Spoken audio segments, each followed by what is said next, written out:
All right. Hello, chat. How's it going? Hopefully well. We're back. We're doing more Resident Evil 3. In fact, we should be finishing Resident Evil 3 today. Today. I swear it. Swears it. Self-control of a Shaolin monk to not play Oblivion.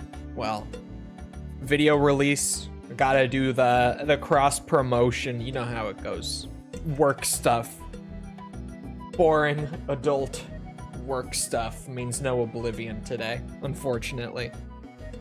But we're gonna finish RE3, so that's good enough for me. I'll take it. We literally just have to finish this last run of the game and we're done. And then we have to play Survivor,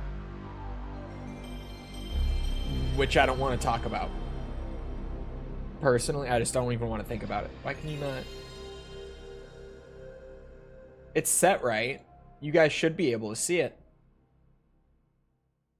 Oh, it just took forever to like actually hook, I guess. Weird. I was like, I set it ahead of time. It should be showing.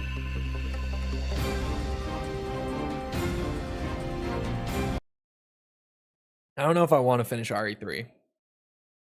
To be honest, I don't know if I'm mentally prepared for Survivor. I don't know if I am. I'm in the dark room? Am I on my way out?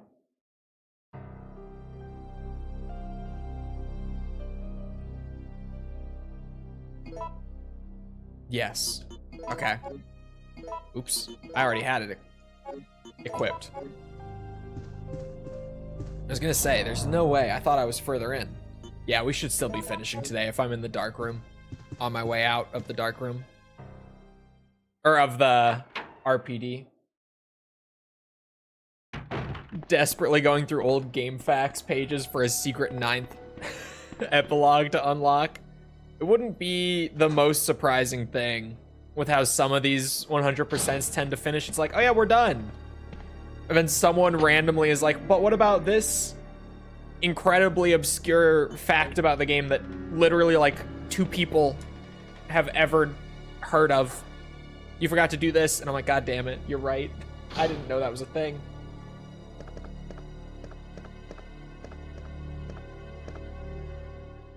This is a good video game, though. I'm not even too pissed to not be playing Oblivion, because this is good. This right here. I like this one.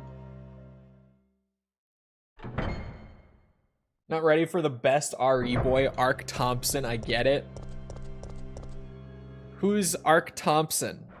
Who the fuck? I only know Vincent. Who is Ark Thompson? What are you talking about? Come on. We're just making shit up now.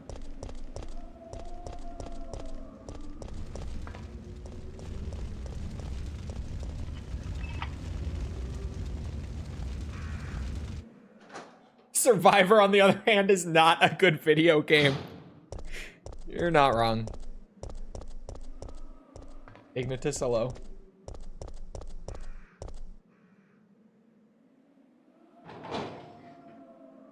At least it doesn't crash every other time you walk through a door. True.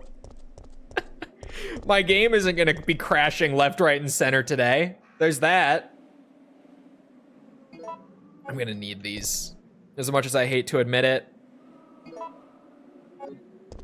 Since I'm not doing, like, infinite assault rifle, infinite rocket launcher, I am actually going to need herbs. Like, all of them I can get. 33 crashes yesterday was insane. It really was. And then I was recording some stuff on it last night for a short. And it was crashing during that too. Oh, that's right. It's not the RE2 style grenade launcher. It's RE1 style. Jibble sandwich style. Son of a bitch. There. Got it.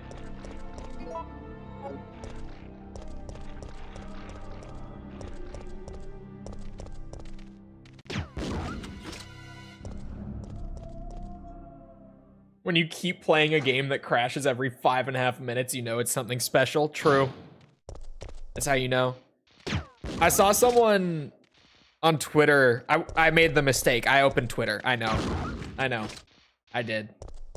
But I saw someone in like the replies to just a funny clip from the remaster being like, man, this game is a buggy mess, but because Todd released it, everyone loves it. And everyone started replying to him and was just like, dude, it's Oblivion. Like, come on.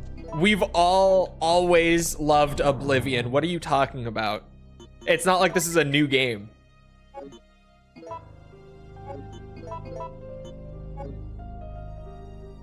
I don't need the lockpick for... Well, no, never mind, I do.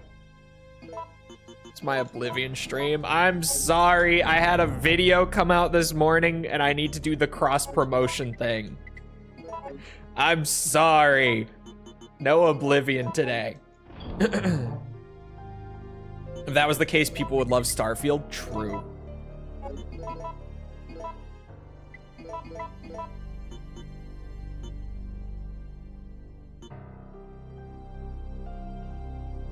I guess I'll just run it.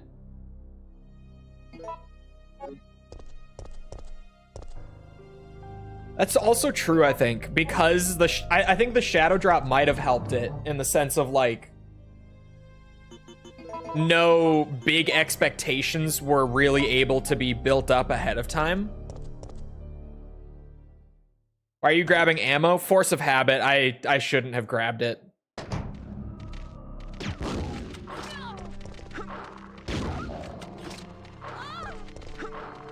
That dog survived a grenade. Let it be known. I just saw that. That dog tanked a grenade. That's fucked up.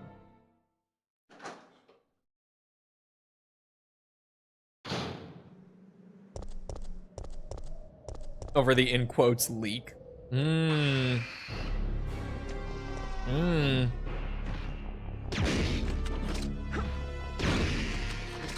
That scared the shit out of me. I thought it was gonna be one shot. Just one and done. Infinite ammo on all the weapons is fun. Just being able to use whatever I want, spam it, no ammo, or being factored into it. It's kind of nice. I'm so used to the same like 2 infinite ammo weapons at this point, because the Gatling gun just isn't very good in this one. Well, I mean, it's fine, but like Nemesis is a thing, so it's not great.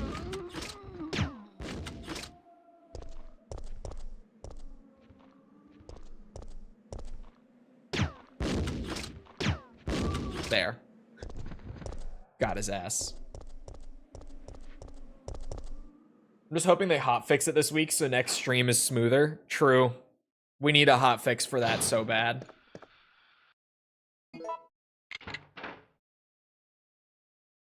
Because it was... The first day we crashed a good bit. Yesterday we crashed like twice as much as day 1. Yesterday was a lot worse.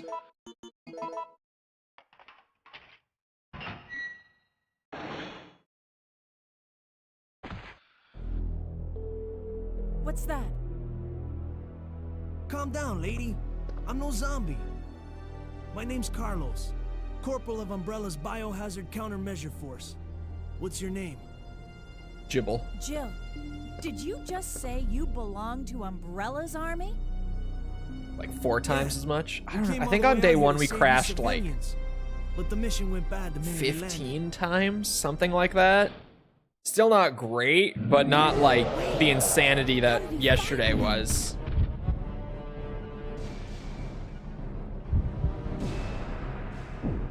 Was it 9?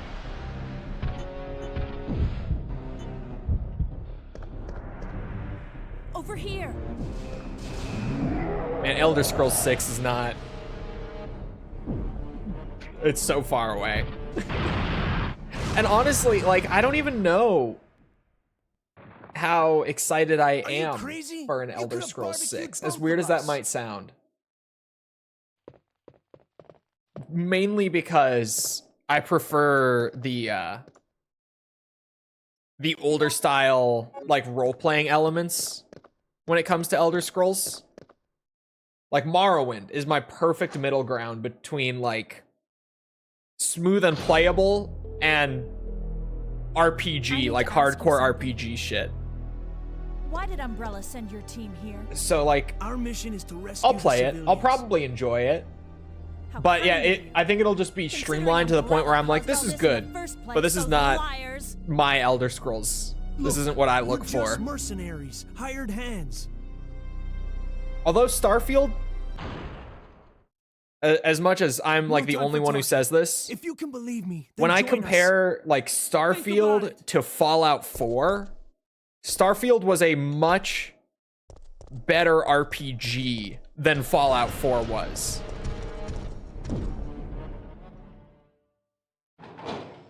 The RPG elements in Starfield were a lot stronger than they were in Fallout 4.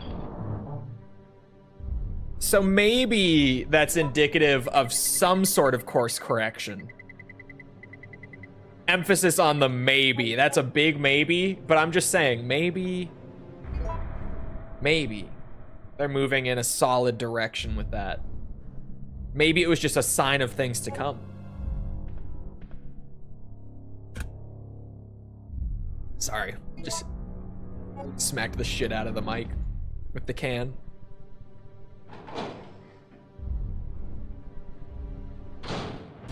It's a good game, it's a bad Fallout. I feel the same way. Like, it's a good, like, I don't even know how I would describe it. Necessary. I'm trying to word it. Can you fuck off? I already got your drop. Just leave me alone.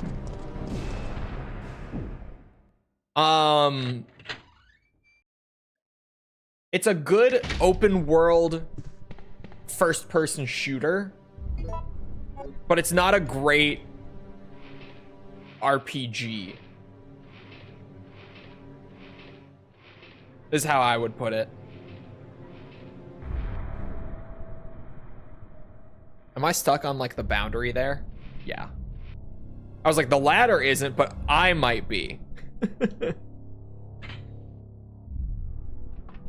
It Assault Horizon? Yeah. Oh, you hear him roar, chat? Did you hear that? That was pretty cool. I feel like that's rare. I don't hear him do that often. I heard like a faint Nemi roar in the distance. I've heard we might be able to get to peak Survivor today. I wouldn't call it peak, but we probably are getting to Survivor, yes. Unfortunately. It's just the gem that I need in here. Yeah, I thought so.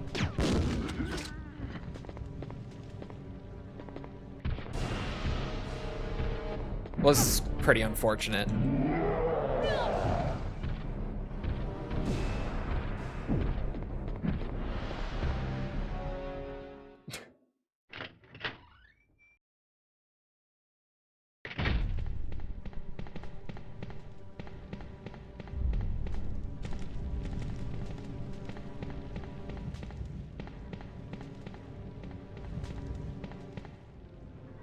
Survivor is amazing. Trust. No, I've played it as shit.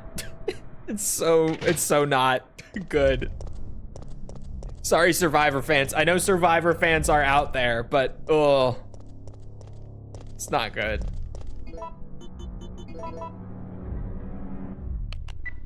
At least I looked into the 100% for Survivor, and it literally is just getting all the weapons. So I think it's gonna take like 4 playthroughs to finish Survivor. And Survivor's like an hour and a half long, depending on how you play it. Just depending on how, like, you know, how much are you taking your time relative to how much are you just trying to breeze through it. I don't need the lockpick right now. I don't need this many first aid sprays.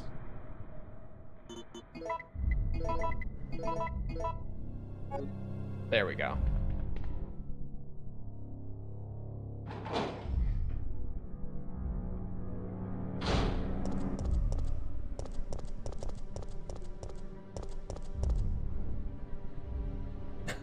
Aelid ruins aren't gonna raid themselves.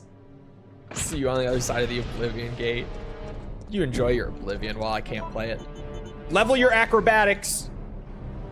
Remember to jump everywhere.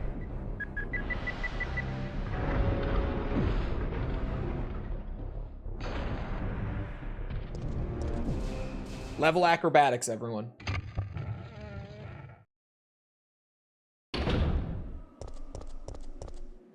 I need to just make that a general meme of mine. I used to meme level adaptability so hard because, you know, Dark Souls 2, funny, haha. I need to just go with the old, like, Morrowind Oblivion meme of level acrobatics now. Ah, oh, son of a bitch.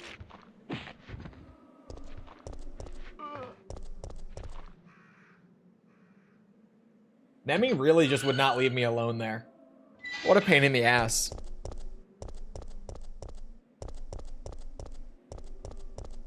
It genuinely, it's really annoying that he comes back that many times there after you've already gotten his drop from the restaurant. You can wear it while leveling acrobatics IRL. Just jumping around everywhere you go. With a level acrobatics. I mean, we could go crazy with it. Level acrobatics t-shirt, of course, but maybe a level acrobatics hat, level acrobatics joggers, level acrobatics water bottle, level acrobatics phone case, shoes, level acrobatics shoes. You're one of the survivors from the rescue team, right? I just ran into your teammate, Carlos. How did a girl like you manage to survive? Oh, you know. Hey, I'm no ordinary civvy. I'm a member of STARS. Stars? You mean the RPD Special Force Team? Hey, is someone wounded back there? Nah, he's fine. Don't worry about him. Or do. Oh, I was just gonna run past him. This is awkward. They're coming. Get ready. Fire. Fire. Stay together. calm down. You're safe now. Everything is Level gonna be acrobatics okay. VPN. What else do YouTubers do for merch frequently? Level acrobatics. So, Jill, did you decide to help us out? It looks like we're the only ones who survived. I've should run work out together. of ideas. No, we can't trust her. Manscaped. Why? But Sergeant, we need her help. I don't think Our Manscaped will unit's down to understand. you, me, and Lieutenant Mikhail. That's it. And Mikhail's hurt bad. If we don't cooperate, we won't be walking away from this mission. Fortnite tie-in. Fine. I like the way you think. Then let's go over our plan. We're moving to the clock tower area, which is the designated Raycon landing zone for the earbuds. extraction chopper. Once we get there and give Level the signal, acrobatics the chopper will fly in Raycons. and pull us out. Booba mousepad and body pillow. We could do a pillow. That's a lot of ground. Maybe to not a cover. body I will pillow. stick my I don't finger in think your we can make teeth. it on foot. I bet I could do a throw pillow. The main problem we have is that the landing zone is cut off from here by the fire. So we have no choice but to use this cable car to navigate through it. Fortunately, we can also use it as a moving Yuriko's shield watching to the get us through Yakuza 5 worst video. areas. That works for me. Good plan, sir. Okay, people, let's get moving. I got a put comment this ping on my phone talking about 100%, so I was like, what is this? It's Yuriko on the Yakuza 5 video, saying that that game is going to be hell. Yakuza 5's 100% is going to be so peak. Genuinely, that's going to be one of those 100%s on stream that is just a blast. I feel like we haven't had that sort of 100% in a long time. Christian, thank you for the sub. Appreciate it. But I always say that that's my favorite kind of 100%. Like the one where there's just so much shit to do. And it's not like you're grinding out each individual part to the point where it's like mind-numbing and painful. But it's like you're just doing, you know, a few hours of this, and then the next day you're doing a few hours of this, and it changes. Just constantly what you're doing changes. That's my kind of 100%. Like Red Dead 2. Amazing 100% aside from the gambler stuff. Fuck the gambler challenges. But aside, like, other than that, just so good. That was such a fun 100% to do on stream.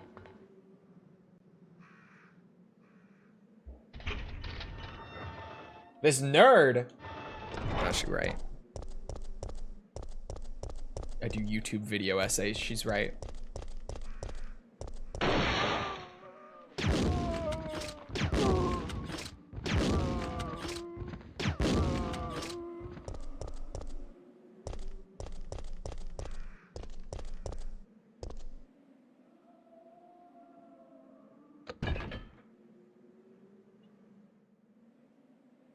Did you say nerd?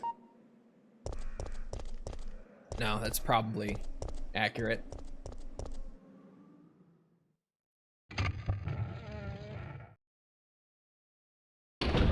It's like, what have I been doing in my free time? Playing Last Epoch. You know. Bit of a not nerd game, obviously, if you've ever seen it. Last night, it was actually a cheeky bit of Borderlands. Borderlands 1. Because I'm a real Giga Chad video gamer. Secret Armory of General Knox. If you know, you know. It's getting spicy.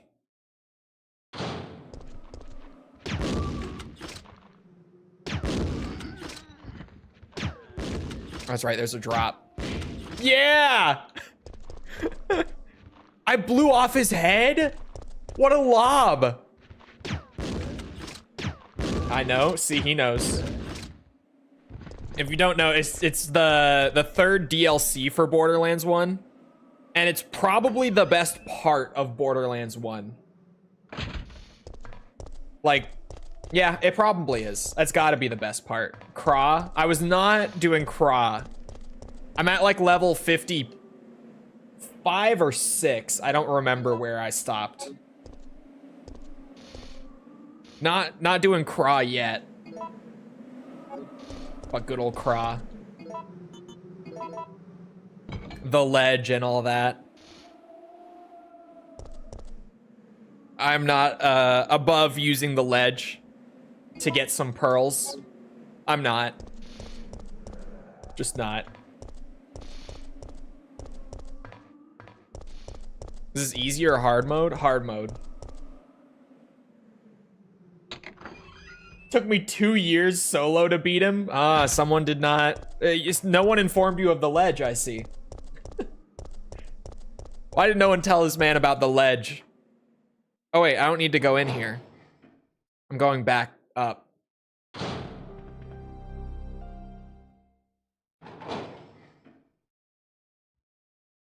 TLDR. You're like, what the fuck is he even yapping about? Cromarax was the first ever raid boss in the Borderlands series. He's the only raid boss in Borderlands 1. Ridiculously hard boss. I'm pretty sure the quest that you get at the end of the DLC to go, like, find and kill him is literally just called You Will Die. Super hard boss. But, as you would expect from a boss like that, that's like made to be the pinnacle challenge in the game. Great loot.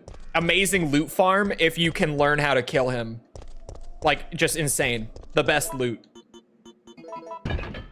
But there's this spot in the arena. This little ledge at the very edge of the map that he's in. And from that ledge, you can get just a tiny angle to where you can see Craw. And if you use like a sniper rifle, you can shoot him from there. And Craw, when you're in this spot, can't see you, can't damage you. It's a free kill if you just bring a sniper and sit on the ledge. He cannot do anything about it if you sit on the ledge. So, if you're trying to farm some of the really rare, like, DLC exclusive drops, you go to Craw, bring a sniper, sit in the ledge, and just rinse and repeat some kills on him until you get what you're looking for.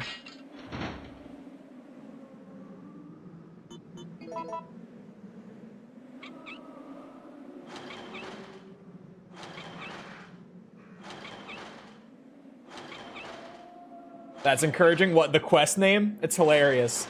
Borderlands 2 has like a similar thing where one of the raid bosses in Borderlands 2, the quest is also called like You Will Die, but it's slightly different. It's a reference to Cromarax's quest.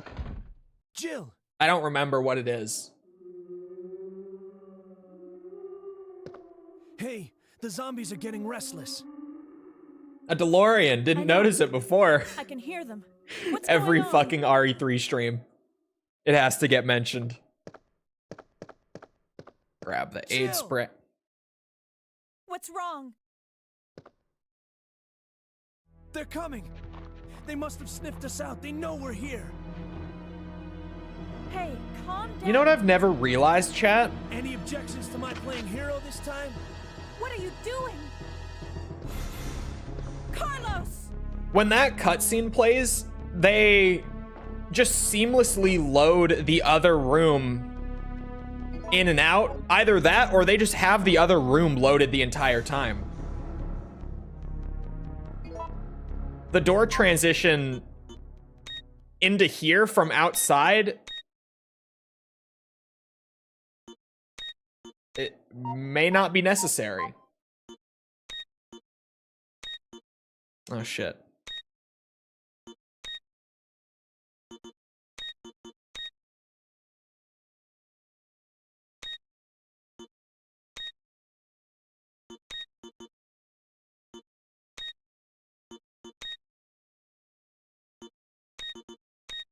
Jesus Christ, that one took me a bit.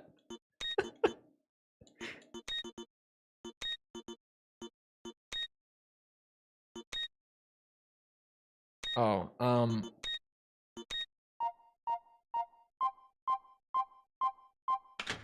which Borderlands is your favorite?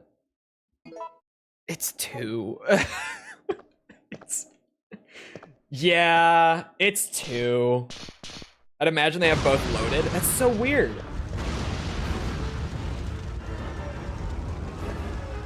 The door transition here is purely for consistency and not out of necessity.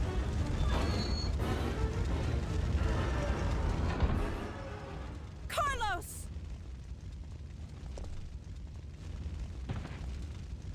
No. He's fine.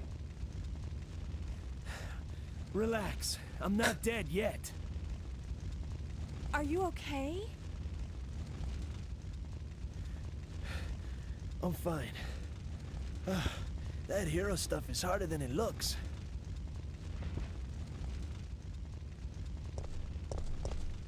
Oh. Hold on, Carlos. I need these herbs. Chat, did you guys ever notice the DeLorean right there?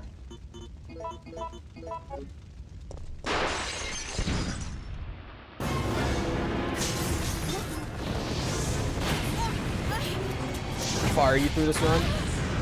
We are on the last playthrough of just the scenario campaign, and then we're done with the 100%. We just need the last epilogue. Ouch, my ears are ringing. We both It's like the car from that time travel movie. Okay, I'm gonna scrounge up some equipment. There might not be any. I like playing as Maya in 2. I actually... Borderlands 2, I don't know if I have a favorite Vault Hunter. Borderlands 1, my favorite is Brick. Definitely. I think Brick is probably the most slept on too. I think everyone is always like, oh yeah, Lilith is the strongest in Borderlands 1. I think Brick, if built right, is stronger. I think Melee Brick is probably stronger than Lilith, but Lilith is like second to Melee Brick, definitely. Lilith with a Hellfire and a Firefly mod and just the right skill tree is fucking ridiculous. Is the skill Firehawk? A lot of fire in that, but yeah.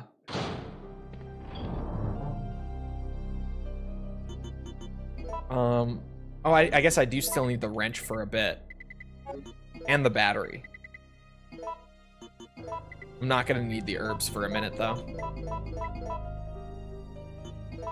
Or this. There. We've used the infinite mine thrower. It's kind of cool. I was underwhelmed after all the hype I heard. It's amazing against groups of zombies, and that's it. And like, if it's a hunter, it's not very good. If it's a gamma, no. Nemi, good luck. But sorry, my R1 was freaking out. It being able to like pierce through multiple zombies and like fly around and track between them and stuff, that's pretty cool. But like anything that's not a basic zombie, it was not great. But we have infinite ammo, everything this run, because I finished the... What's it? The Mercenaries grind, finally.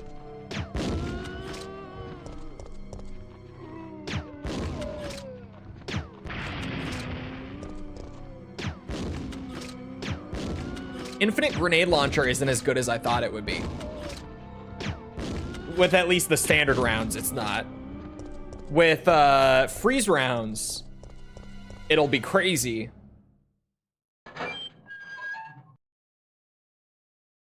It's the best weapon against Nemesis. I mean, it's the rocket launcher. The infinite rocket launcher, because you can only get it if it's infinite. It just one-shots. Well, okay, it one-shots each phase of his, because he has to do like the phase transition where he takes a knee. But the rocket launcher will one-shot him down to his knee, and then you wait for him to stand up, and he always does like that big roar before he chases you again after he gets up. So you just immediately shoot him when he does like the taunt animation, and he dies. It's like every Nemesis kill is guaranteed when you're using the rocket launcher. It's just no effort. Other than that, the Magnum or freeze round grenade launcher would be like the best.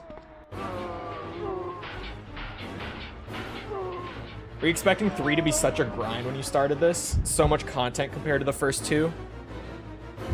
Well, okay. It's not necessarily more content like than 2. I would actually say it's less content than RE2, to be honest. It's just more grindy, which I was not expecting it to. I wasn't expecting it to take this long. Because in my head, I was like, oh yeah, play the game, you know, probably get like an A rank run or whatever, surely. Do the Mercenaries grind, that shouldn't be too bad, and then we're done. But like Mercenaries ended up taking longer than I thought it would to just grind out the money. And then I did not know before starting that I would have to do 8 playthroughs of the just base game. For the epilogues, you just have to get all 8, and you just get 1 every time you finish the game. And shockingly, you don't even need a high rank run, because the costumes all just get given to you by playing the game. When I was looking around before sitting down to actually do it, everything was saying like, oh yeah, for this costume, you need to get like an A rank clear on hard mode. For this costume, you need to just complete easy mode, whatever it is. But then just as I was playing and grinding out the epilogues, because I was like, I need to learn the routing first. I'm not as familiar with RE3. I just unlocked every single costume, like while just trying to learn the routes and get some epilogues at the same time. It just unlocked all 5 of them. So you don't even need to do like an A rank run in this game. It's not required at all. Like even RE1 didn't have the rank system, but you had to do, what's it? You had to do like a run with, was it under 2.5 hours or under 3 hours playtime? I can't remember. Something like that for RE1. This just has like no skill requirement. RE3 100% is legitimately beat the game 8 times and just play Mercenaries until you get enough money. And that's it. You don't have to be good at this game at all to 100% it. You could be the worst at this game, the absolute worst, and hobble through it for like 300 hours of playtime. You're still gonna 100% it. It doesn't matter. There's no skill requirement for RE3. And it only stands out so much because it's the first game in the series like that, where it's literally just pure grind. Like there are no challenges or anything beyond that. So it's kind of weird because it is like, compared to RE2, it's less content, but it's a shorter, or sorry, it's a longer 100% than RE2. Granted, I'm not bad at classic RE, so maybe RE2, if you do struggle with the games, would take a lot longer, especially things like Tofu and just getting like multiple A rank completions and all that. But for me, it wasn't too bad. So for me, RE3 has been way longer than RE2, but since a lot of RE2 stuff is like skill based, it might take you longer to do RE2.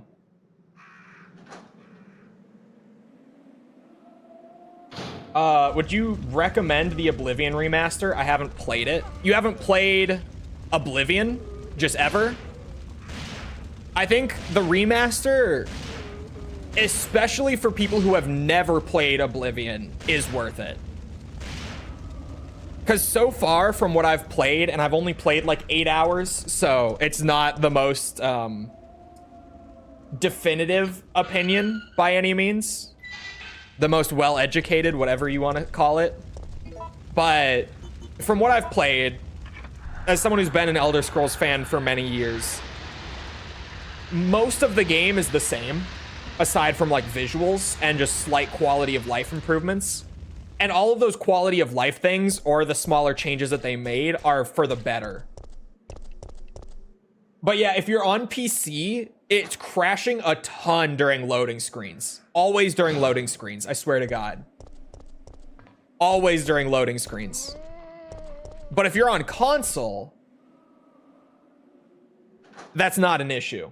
But on PC right now, regardless of hardware, the game just crashes left, right, and center during loading screens. Like legit, yesterday when I streamed it for 3 hours, we crashed 30 sometimes.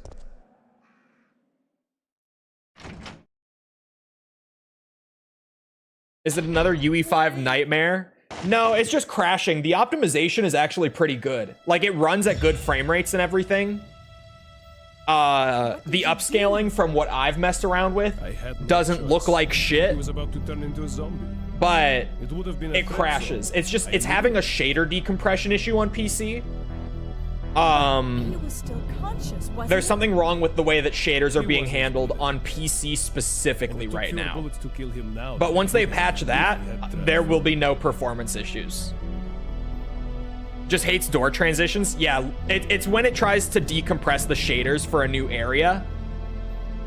And I noticed it was happening a lot more often on door transitions going out to the open world, rather than like one going from the open world into a smaller dungeon or something. It was almost always when I was going out into the world that it would crash. So I'm pretty sure there's just something fucky going on with decompressing the open world shaders. Shaders in general, but especially when you're going out to the open world and it's trying to do more of them at once, it crashes a lot. But I've been reading the crash log every time it happens, and it always is a decompressed shader error. Without fail. And there's really no fix right now other than just we gotta wait for a patch or wait for a modder to fix it, which is just as likely because Bethesda. It really, if they don't hotfix it within like a week, someone is gonna make a mod that hotfixes it within a week. I've played a Bethesda game before. Surprised the devs haven't acknowledged it. It's funny because very few people are complaining about it. I heard it doesn't have mod support. It doesn't have mod support, but that doesn't make it unmoddable. Very few games have mod support, but most games have mods. It's just because it's Unreal Engine. It's not as directly supported as Bethesda's usual stuff. And a lot of Bethesda modders aren't going to be able to work on mods. Well, they would be able to, but they're probably not going to work on mods for it because they would have to learn a new engine for the modding compared to Bethesda's previous games.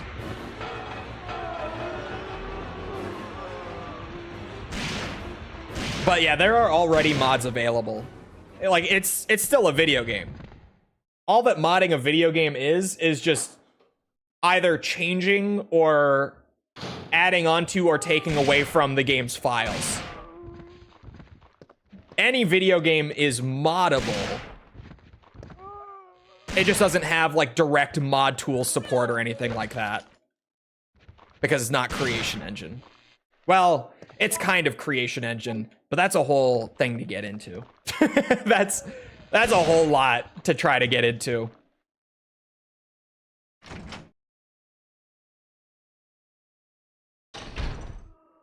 Maybe you're very unlucky. No, it's everyone. Everyone on PC right now is crashing constantly.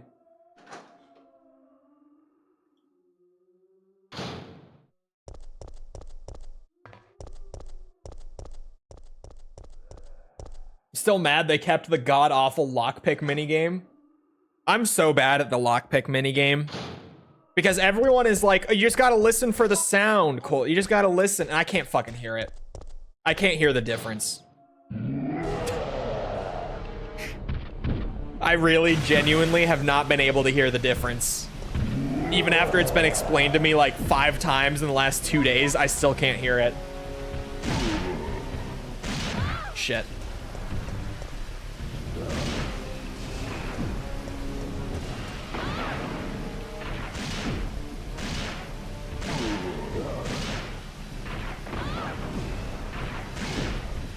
Bitch.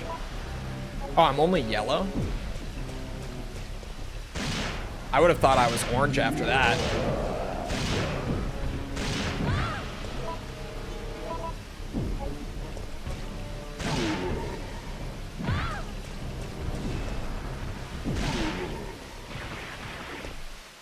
Thank you.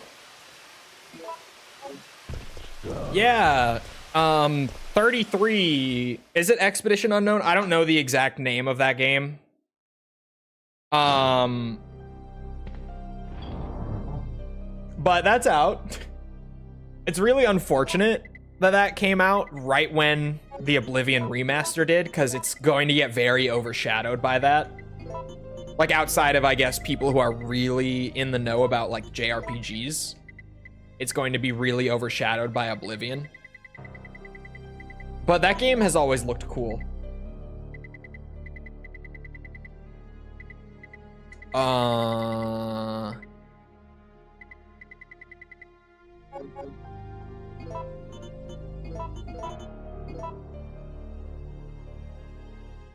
Oh, the cable. I was like, what am I missing? The cable.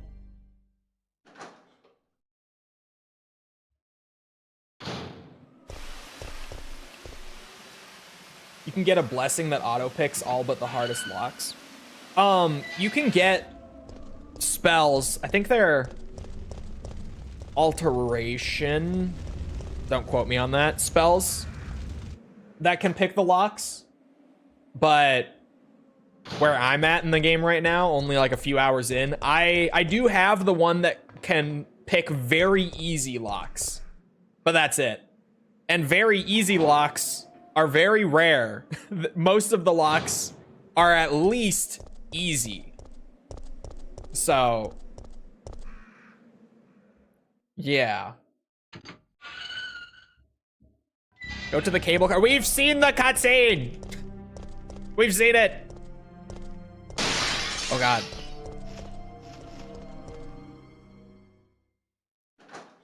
Type unlock cough cough. Now people who play Bethesda games like that, you can do that. But no, that's wrong. That's wrong. Go play Skyrim. If you want an RPG where everything just gets handed to you immediately, just go play Skyrim. Don't play Oblivion. That's Skyrim. That's exactly what you want. Sorry, Skyrim fans. I can't help myself. Oblivion's like in the middle though. Oblivion still does give you a lot right away, to be fair. Are you playing so hard to get, baby boy? I'm not. I'm playing Mass Effect.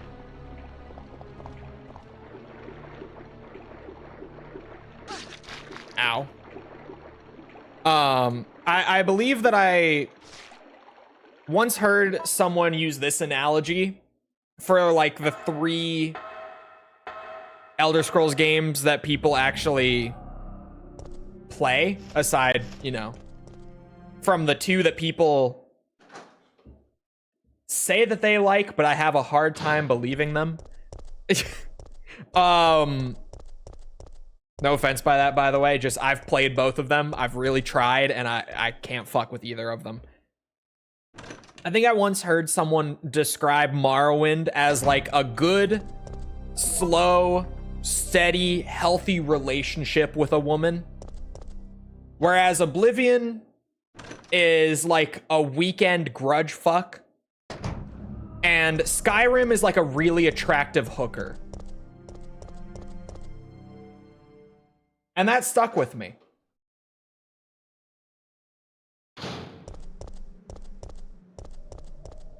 That stuck with me.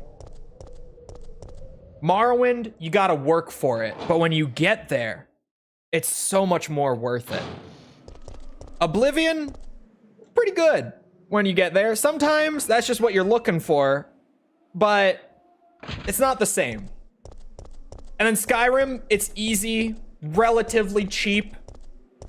If you go and pay for it, you're gonna get exactly what you want. Not really any effort you need to put into it. It stuck with me. It's a really odd way of laying it out, but it's kind of like, you know, when you think about it, it's bizarrely accurate. It's really strangely accurate. God damn it.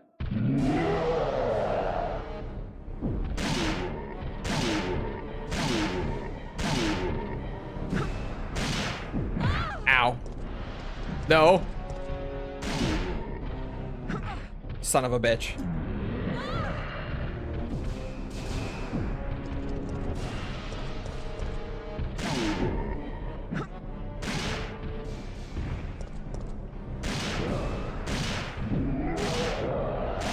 Also, yeah, I've tried to play Arena twice now. I've like genuinely sat down and been like, I'm going to play through Arena, like, and beat it. Like, I'm going to play the whole game. Sort of play Arena. Oh my god. The audible gasp. Because I was like, I haven't saved. I should have healed. Holy fuck.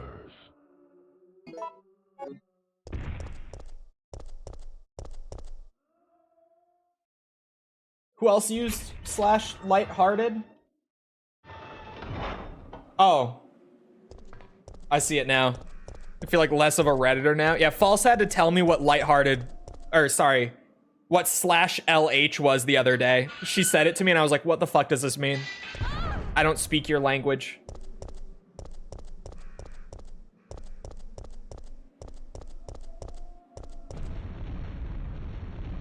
Arena is the first Elder Scrolls? Yeah.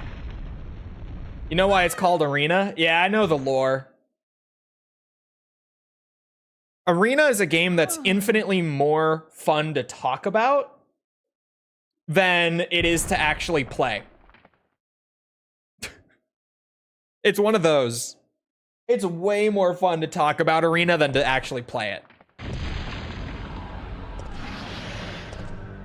Because holy shit, that game is ass.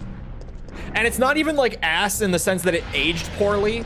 Like, you can go find reviews from back when it came out in early '94, and they're all like, yeah, this is ass. Like, it plays like ass. It's poorly thought out. This is just ass. It's a miracle that that turned into a franchise that eventually gave us Skyrim, because holy shit.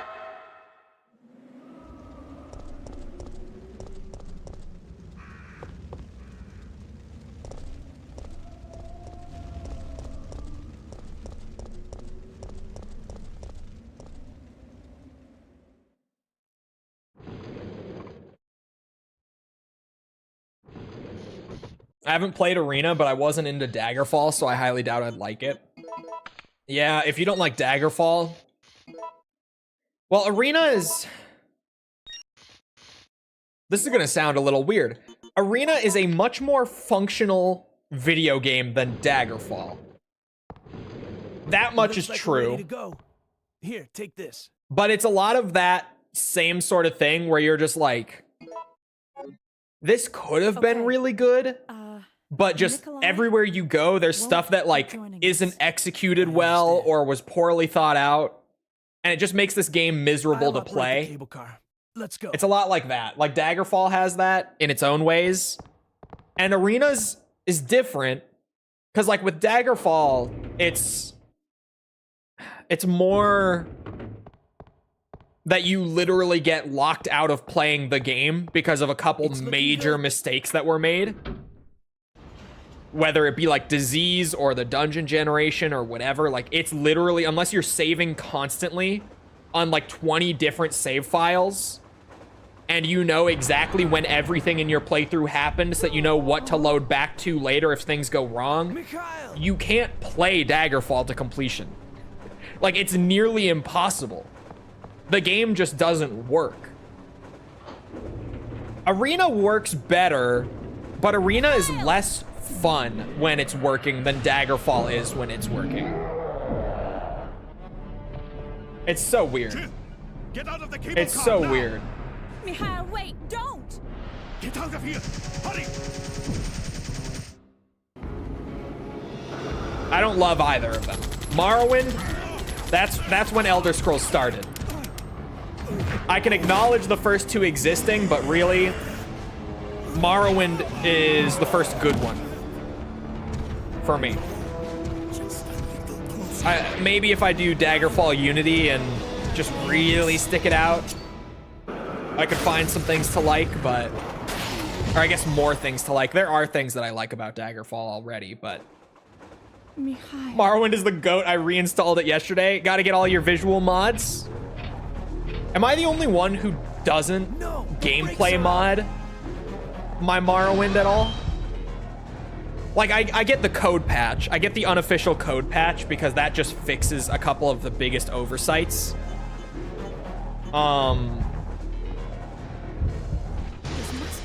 But what's it? Hold on, my brain is struggling. Other than that, like, I just do visual mods for Morrowind and I'm great. That's all I want. It's a D&D campaign where you need to write everything down, but with no dungeon master to remind you of the important bits. Yeah. Well, okay. If you don't know about Daggerfall and you want more specifics on why the game doesn't fucking work half the time, why it's genuinely hard to complete it, here are the two really big ones. The two notorious ones because they're so common. A lot of the diseases in Daggerfall will just kill you. Like, straight up, you will just, at one point, if you have it for long enough, you will just fall over, dead. That's it. You just die. And if that happens, because Daggerfall's world is so big and you have in-game travel time to deal with, if you want to, like, go back to town or whatever through a fast travel, you'll just die by the time you reach town anyway. So you can't, like, fast travel out of there to go get cured or whatever once you know that you're dead and load your previous save. Like, once that happens, your character is dead. You're not going to be able to go get a cure unless you have one in your inventory. Even then, just hope that you don't get diseased again and die after you use the cure. Because that's happened to me. I said, like, I've tried like 3 times to play Daggerfall now. And every fucking time, I do, like, carry a cure. I use it, but then, like, 30 minutes later, before I can even go back to town, I get diseased and killed again. They're lore accurate? They are lore accurate. Here's the thing. That whole thing, on its own, right? That's something. Here's the other thing. The dungeons. The dungeons. Oh, sorry. I'm skipping. No. Let me finish with the diseases. Here's the really big thing with Daggerfall and the diseases. The game does not tell you when you contract a disease. It doesn't tell you. You have no way of knowing that you have a disease unless you just randomly go to look at, like, the active effects tab in the menu and you see the disease. Other than that, there's no notification that you even contracted anything. There's not. So when I say that you just randomly, like, fall over and die and, like, your character's dead, legitimately, you just actually fall over and die out of nowhere unexpectedly. And it's like, well, I have to start the game over from the start again because this character's fucking dead. Because, yeah, like, load a previous save. You don't know when you caught the disease because the game didn't tell you. The game didn't tell you when you got it, so you don't know. You have no idea. If you're only keeping, like, 3 saves, you might not even have a save from before you contracted the disease. It does not have permadeath, but that's where I was talking about, like, if you try to fast travel back to town, the fast travel factors in the actual in-game travel time to get back to town. So while you're trying to fast travel back to go get a cure, you're just gonna die again. Like, you're not even gonna make it back to town in time. You have to have the cure on you when this happens. And you better fucking hope you have enough. Yeah, and sometimes it's literal in-game days to get back to town because Daggerfall's world is fucking huge. Like, genuinely, if you don't know about Daggerfall's map size, to scale with, like, real life, it's a little bit smaller than the UK is in real life. Like, the entirety of the UK. And your character is walking around this map, even when you're fast traveling. So, yeah, you can't make it back to town in time. Just walking back. You're just gonna die again. So it's less permadeath and more you get soft locked out of continuing with that character. I'm not sure how we're gonna get out of this town. The other thing with Daggerfall is the quest generation, particularly the dungeon generation. You don't get it. They Every have dungeon no in the intention game of letting is us make it back procedurally alive. generated when you enter Do it. you really think we can trust their And great because of some evaluation coding plan? mishaps with the It's just a game, piece of paper. there is a pretty good chance We don't have any that other whenever you're choice there than for to like a trust quest them right item, now. and this includes the main quest No, of the game, If we're gonna die, then we should get to if choose you're there when it for a happens. quest item, it's going to randomly generate that item in a room that you cannot that's even it then, huh? access because there are Giving no up? hallways or doorways or anything No. that connect to that room. It will just be Can't this handle it. random room on its own, like in the void, that generates completely disconnected to everything else. So then your quests get soft locked in this game as well, because the procedural generation doesn't fucking work half the time. So when I talk about Daggerfall and I refer to it as that game that I wish I could like, and that a lot of people pretend that they like, but I don't believe them, this is the kind of shit that I'm talking about. That game actively makes it difficult to even play. Like you genuinely, it's hard to even make progress in this game because it is so fucked up from like the foundational level coding wise and design wise with the diseases. It's fucked up. Sounds like normal Bethesda. No. Because like Morrowind and onwards, you can play those games.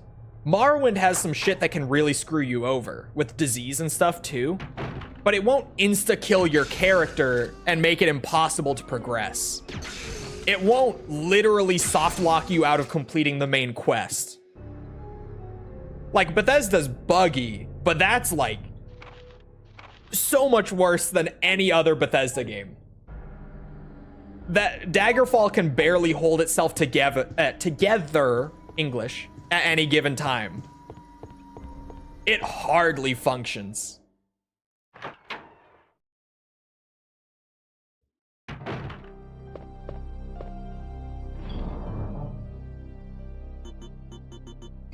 Mine thrower. Go back. I saved after reaching the clock tower, right? Or did I not? I don't remember. I should though. So yeah, that's what I mean when I rant about Daggerfall and I'm like, I don't know. Yeah, I didn't save. Good. Good, I checked. That's what I mean when I'm like, there's no way that people actually like this game. And I'm joking a little bit, but also just like, Jesus Christ. After the latest patch, you can't beat Fallout 4? Wait, what? What did they do to Fallout 4? Of course it's Fallout 4. But what did they do to Fallout 4? This is news to me. I forgot the key in the other room.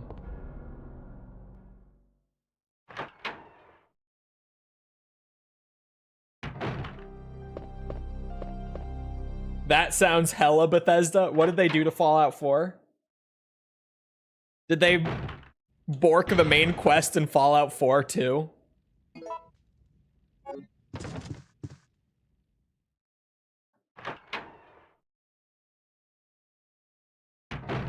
They broke the fan mod that allowed you to beat the game. Wait, what? Daggerfall is basically the DMC2 of Elder Scrolls? Well, here's the thing. When Daggerfall does work, it's the game in the series that gives you the most freedom from like a role-playing standpoint. So Daggerfall has a die-hard group of Elder Scrolls fans behind it because it's like, yeah, when this game does work, it's pretty amazing. It's just that it hardly ever works. But it's like DMC2 if there was a completely unironic sect of the fan base that is like, no, this is where the series actually peaked. And they're not joking. They're being completely serious. They genuinely do love the game. It's like that. But I don't know. I feel like Arena is worse. Because Arena, man, Arena plays like shit. I tried Arena again when they brought it to Steam. Oh, here's the fun thing. Chat. I can't believe that I should mention these. These are fun bits to mention. Hold on, let me pull this up for you actually on screen. Just because I think showing you is better than just saying it. Yeah. Here's something. If you ever wanted to go and play Arena or Daggerfall on PC, chat, check this out. A couple of years ago, I think this was like 2 years ago, they put Daggerfall and Arena on Steam. That's already cool. Both of the games are free. They don't cost you anything. If you want to go and play Daggerfall or Arena just to see it, experience it for yourself a little bit, you can literally just go and download these games. They give them away. Bethesda has just made these games permanently free and available on Steam. They cost your time. They do cost that. But like literally, if you want to go play Arena or Daggerfall, you just go download them. Bethesda just made them permanently free.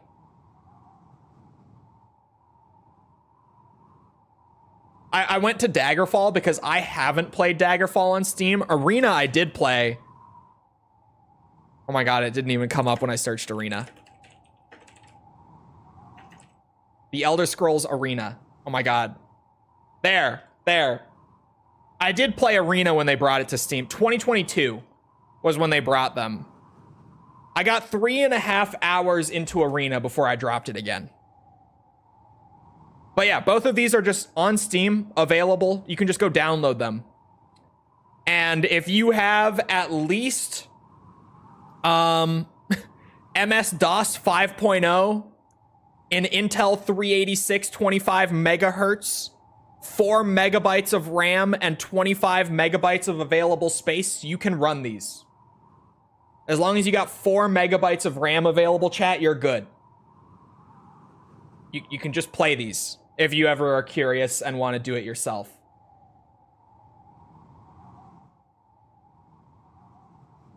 I don't have 25 megahertz, bro. What do you think? I have a NASA PC? I know. But if you have at least that much in your computer, you can run it. You can play them. So basically, let me put it into layman's terms, chat. If you're on like a graphing calculator or anything more powerful than that, you can play Elder Scrolls Arena on your PC or on your machine. Like it will run on anything that is at least a graphing calculator. You'll be fine.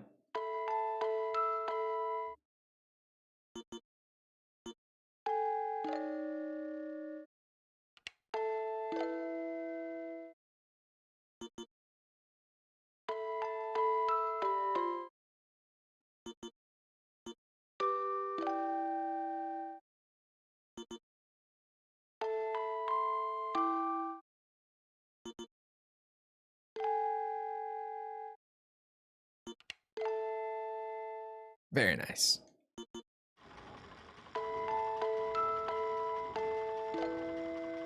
Oh yeah, also Marathon. I forgot they made Marathon free on Steam as well, to just go and download and play.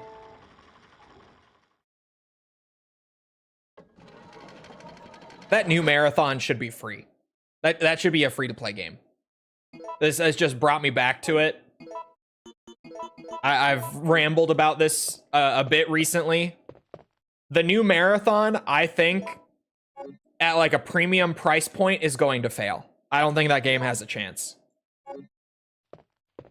And pretty much everyone who's like gotten into, you know, like previews and stuff for it has agreed. Where they're like, yeah, this is a game that if it were free to play, would probably have like an iffy start, but pick up some traction eventually and have a solid fan base. But as like a $40 paid entry point, no. I don't even know if it's 40. I think it's like 40 or 50. I don't think it's full price, but it's like kind of up there.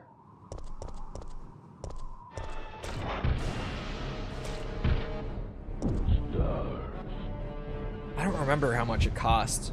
But like, even for me, I think that game looks like it has potential. I think it looks like it could be fun if they, you know, consistently support it and make some good changes to it.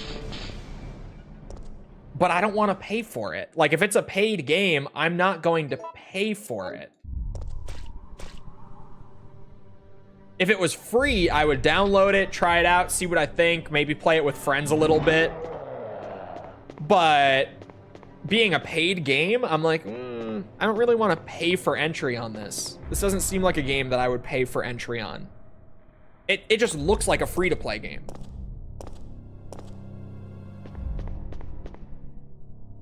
It looks like a game that should be free to play. Absolutely. Oh boy. Leave me alone, big bitch. I already got your drop. Leave me alone. They said it's not full price, but not the actual amount. That's why I don't know. But yeah, let's assume like 40 or 50 bucks. I don't want to pay that. If it was free, yeah, I'd give it a go. I know it's Bungie, and Bungie always, like, they kill the art design, they kill the world building, they kill the gunplay. But I don't know about some of the stuff they're doing with Marathon, like how I feel about it. Doing an extraction shooter that's also a hero shooter, is a bit weird. Apparently, from what everyone who's been in on like the closed testing and stuff has said, the loot just isn't very exciting yet. Like, the loot economy kind of needs some work. I've heard people saying that there's not really any ass-clenching moments in the game, which, it's an extraction shooter, so there should be those moments where you're like, oh my god, if I don't get out of this somehow, I'm going to lose everything. And you like freak out. Like, that's kind of a core thing for that genre, right? If you've ever played like Tarkov, you know the feeling. It's stressful. And it's supposed to be stressful. Like, foundationally, the game is built to be stressful. It's supposed to be really tense. You're supposed to feel that anxiety of losing your shit. And that's what makes it exciting. But apparently, in the current state of the game, the testers aren't really feeling that.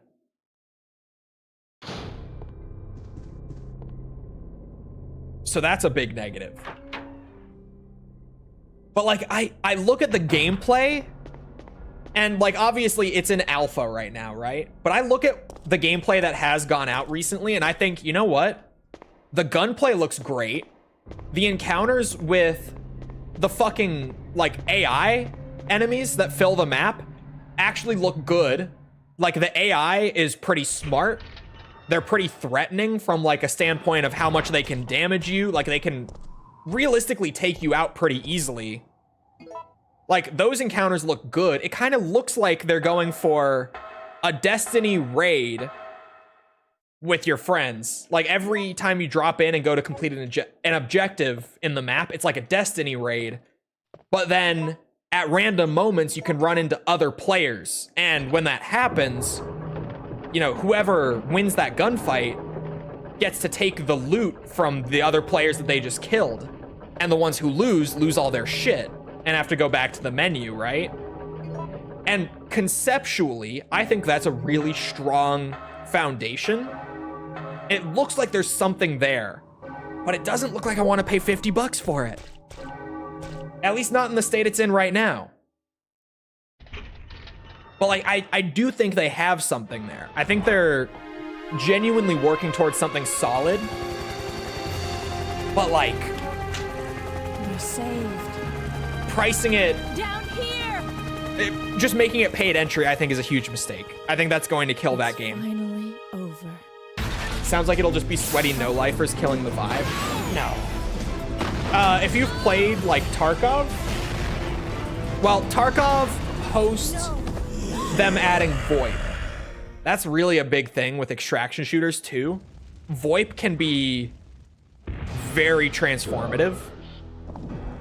Because what happens in Tarkov a lot, if you go and play that, like, Tarkov has sweaty players. Yeah, you'll run into them from time to time.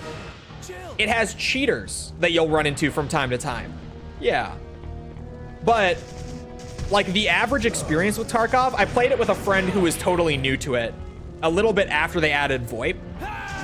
And what happened to us a lot when we were playing was we would hear another player, like, running around in the building, and my buddy would turn his mic on over the proximity chat and go, hey, I'm friendly. I'm just a new player trying to, like, get my tasks done, get some quests, you know, start to level up a little bit. And the other guy would be like, oh, all right, cool. Yeah, I'll leave you alone. And he would be totally serious. Like, we would run into him, just kind of hang out with him. We'd both be there doing our thing, and we'd move on. Like, it happened so much after they added proximity chat. And to be honest, it made the game feel a lot more special when you start having those interactions with other players, right? Like, that kind of builds a really solid community around the game. And, you know, some good memories with it and everything. I don't know if Marathon will have proximity chat. I doubt it. It doesn't seem like the kind of game that would have it. But what I'm saying is, like, the communities around extraction shooters are surprisingly solid. Because those interactions happen. I played Hunt, which is a bit like that. I've also played Hunt. I think Hunt is a lot sweatier than Tarkov, personally.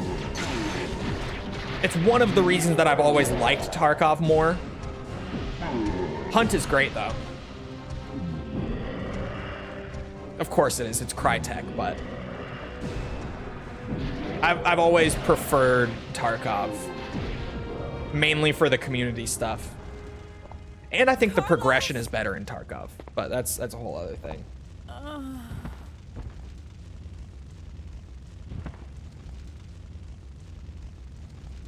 I think there's so much potential with the new Marathon, in my opinion, that I'm worried they're not going to get to realize. Like, it genuinely kind of upsets me that I see the potential in it, and I like the idea that they're working with, but I don't know if they're going to be able to realize that potential. Just because of, like, the business stuff that I feel like is inevitably going to hold it back. October 1st. Like, it's a shame. It kind of pisses me off. Because also, it's almost certainly Sony making these larger business decisions behind the scenes and not Bungie. Even though Bungie has never made, you know, the most, what should I say? Consumer-friendly decisions with, like, Destiny 2, especially. Carlos? It looks like our roles But have been reversed I feel like from when we Bungie is originally at met, least huh? smart enough to, Don't worry, Jill. in the case of Destiny Chapel 2, is safe. say, hey, I've been this infected by the virus, would be so much better. haven't We would get so many more players. It would be so much more accessible if it was free to play. And then we just put out more additional content that's paid beyond But that's that. what bothers me. And even though I think the Destiny If I free-to-play can't model feel was pretty anything, then shit, what does that mean? they at least had that moment of Don't realization, give right? up, Jill. I'll take care of you. Whatever you Like, do, I don't think let it's that almost virus beat definitely you. Sony saying, no, this needs to be like a $40, $50 game, whatever it's going to be. I feel like that has to be Sony.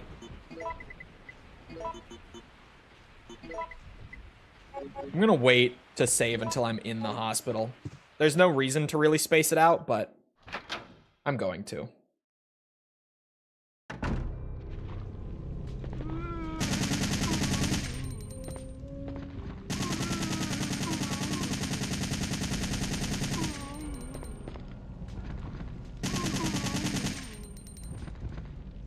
They could get concorded within a week of launch. Yeah, I'm kind of worried about that. Because again, I think the game looks like it has so much potential.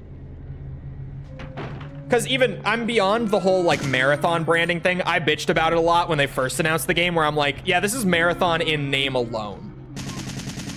But if I'm going to be real, they were never going to make a new Marathon. This is just a new game with the Marathon name tacked onto it. It's whatever. I'm not even bothered by it anymore. I'm more just like, this is a game.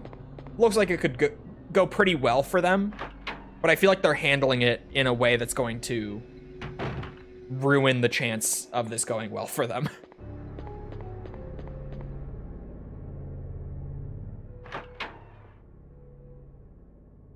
If they just remade the Marathon trilogy and added quality of life changes, it would sell well.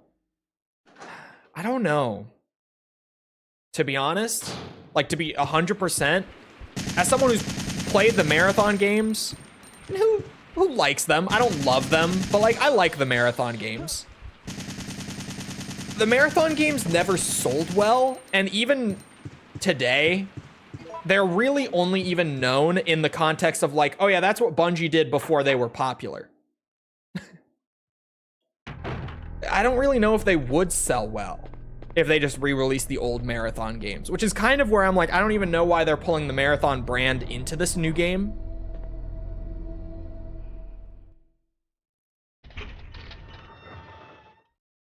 Seems kind of meh with nothing going for it. I don't know. I mean, Destiny, like, I don't even like the Destiny games that much, but the one thing that Destiny has always excelled at has been the raids. Like that, since Destiny 1 came out and like Vault of Glass was the only raid in the game, that has always been the thing that made people fall in love with Destiny.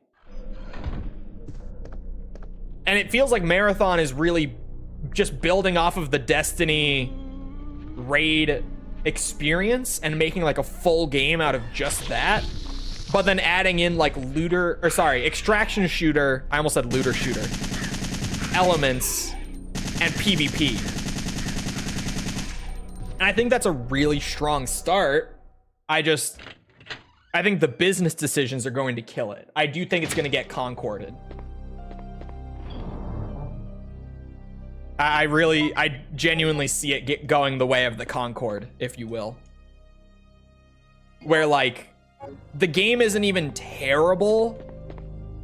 It's just no one wants to pay the entry fee for it. We also still don't even know what the price is. All they've said is it's not full price, but, like, we don't know the price.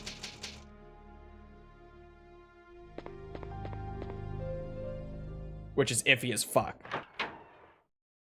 Obviously. It's a fine game. Yeah.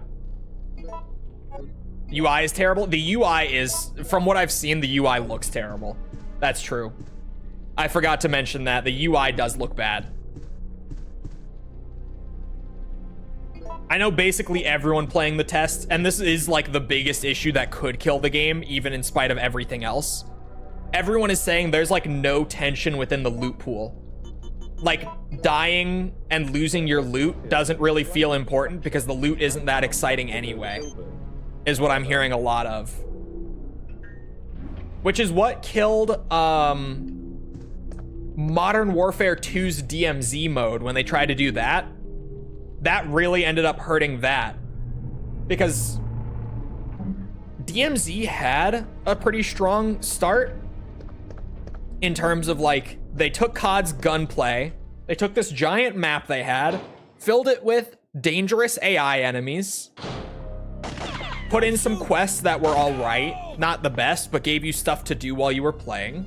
Nikolai? But then, like, it's COD, so you could just bring your own loadout. So there was no real, like, tension to the loot, like in Tarkov, where you have the thing of like, oh yeah, That's all you need to I could bring a pistol Wait! or like a shitty World War II rifle, and it's cheap.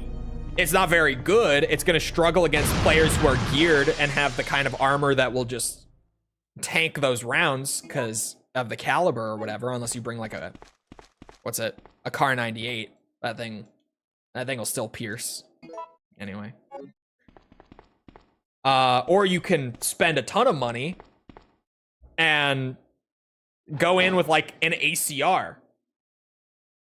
What about MW3 Zombies? MW3 Zombies actually was pretty solid. It was very unexpected. I went in thinking like, this is gonna be terrible. Extraction shooter zombies, who the fuck came up with this? But like, its core gameplay was pretty fun. Its quests, again, not great, but like it just gave you something to do each time you deployed. The progression was shockingly good. And they added in a ton of like raid bosses and stuff pretty early on that gave like a solid end game to it after you got through the initial quest grind. And MW3 Zombies, even among like pretty dedicated Zombies fans, was not overwhelmingly popular, but it built a solid fan base. And I would even say like it built a bigger fan base than most of the non-Treyarch Zombies games did in prior years. Like there was more love for MW3 Zombies than there was for like World War II Zombies. Which is not insignificant, right?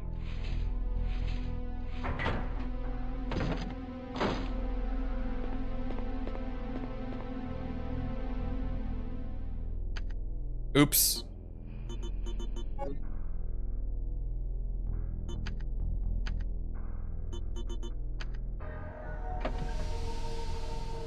It was like Battle Royale with zombies, which was... It was not Battle Royale. It was like an extraction shooter. Like an honest-to-God extraction shooter. Like, you go in with whatever loot you have from previous runs that you've carried over by surviving, that you pull out of your stash. The deeper into the map, like more towards the center you would go, the more dangerous it would get. Like the zombie health, speed, damage output would all like scale up. More dangerous special zombies would only spawn deeper into the center of the map. And on top of that, it would, what's it called? It would scale the loot the further into the center of the map you went as well. Like higher tier weapons, the chance to find like wonder weapons like zombies, you know, the ray gun, the wonder waff. Shit like that could spawn more towards the center of the map. They had the 3-tiered pack-a-punch system, and they also tied that into like the 3 tiers of the map, right? Where you'd go deeper in and it would be more dangerous, but if you just hung out around like the edge of the map and you never went any further in, you would only ever be able to get like Pack-a-Punch tier 1 from the Pack-a-Punch machines. But if you went into tier 2, you could get tier 2 Pack-a-Punch. If you went into tier 3, the really dangerous area, you could get tier 3 Pack-a-Punch. So even like the per game progression was pretty tied into the world tier system.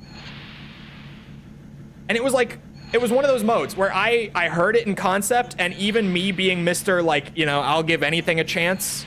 I'll just try it out and see what I think.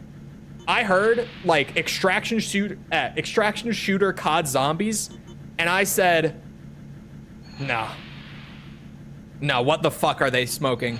What are they thinking with this one? Who came up with this? But then I played it on launch day, and I said, you know what? I kind of fuck with this. And I genuinely, like, if I go and boot up MW3 Zombies right now, I don't have it installed, but say I did, I would have, like, most of the end game progression stuff unlocked, because I played it throughout the season on and off. And I did, like, you know, go do the raid bosses and go through all the quest grinding. And it was just a fun, like, rewarding game to play. I genuinely enjoyed that. I didn't think I would before it came out, but when I actually played it, I was like, oh, you know, I kind of fuck with this a little bit. I kind of fuck with this.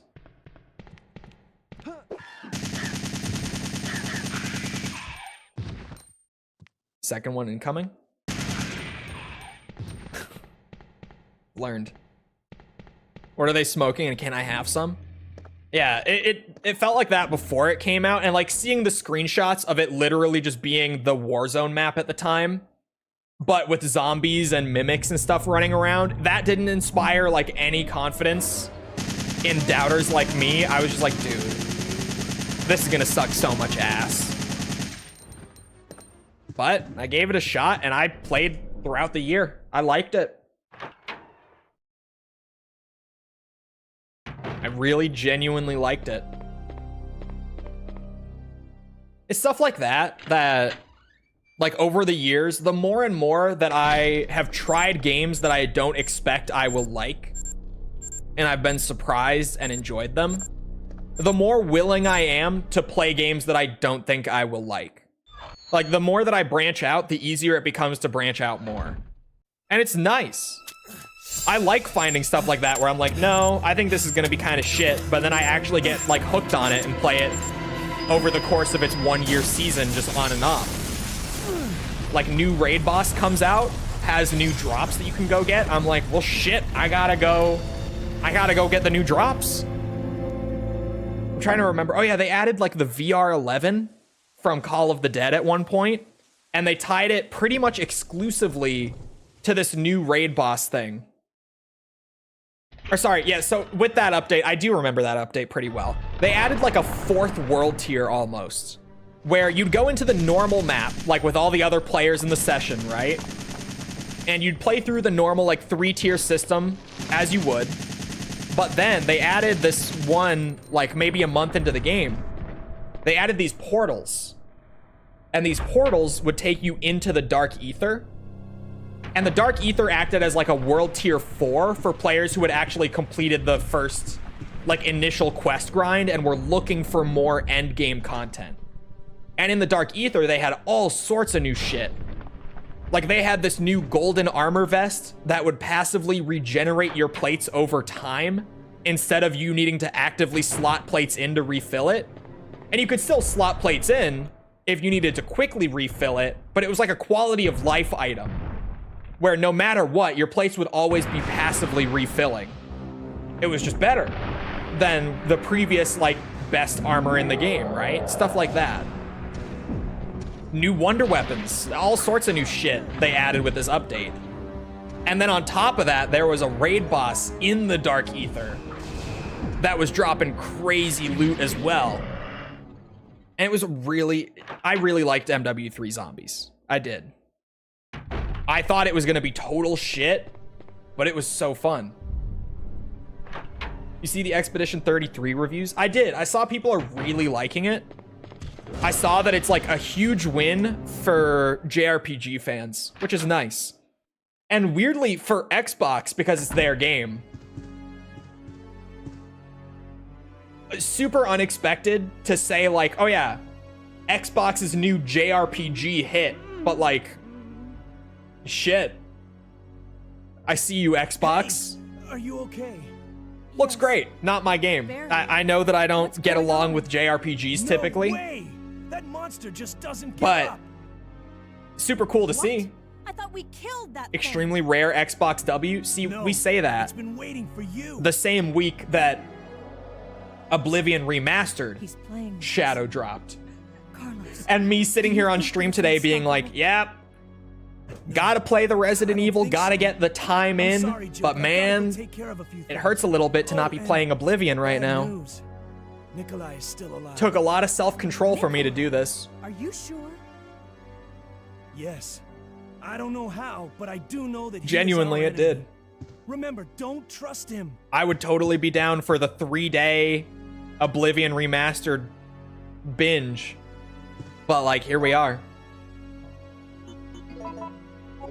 Since it's a French team, it's an FRPG. JRPG is just a genre now. It originally referred to like Japanese-made RPGs, but it's evolved since then. It's now just used to describe gameplay elements and like systems rather than is the developer Japanese. Which is why I saw like a thing a bit ago. Some other people may have seen it. I can't remember who it was, but there was a legendary like Japanese game designer who maybe like a year or two ago was publicly saying like, yeah, the term JRPG is racist. Like, I take offense to JRPG. Why is it not just an RPG? And everyone was like, dude, we don't even use it to describe that. Like, it's just systems and gameplay now. He was like, why can't RPGs made by Japanese developers just be RPGs? And everyone was like, they can be. Look at Ghostwire Tokyo. It just came out.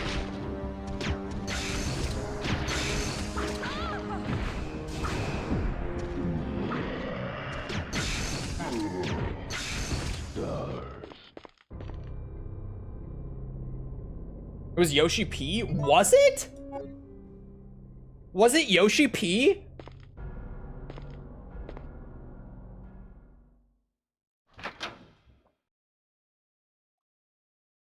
Shadow dropped, but it was the worst kept secret.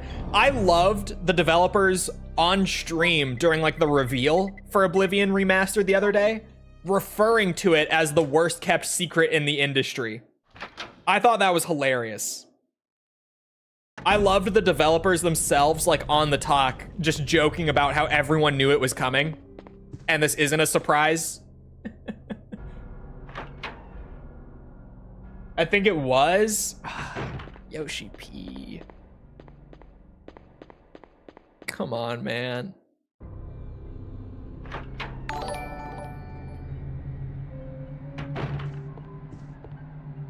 It was Yoshi P. Oh.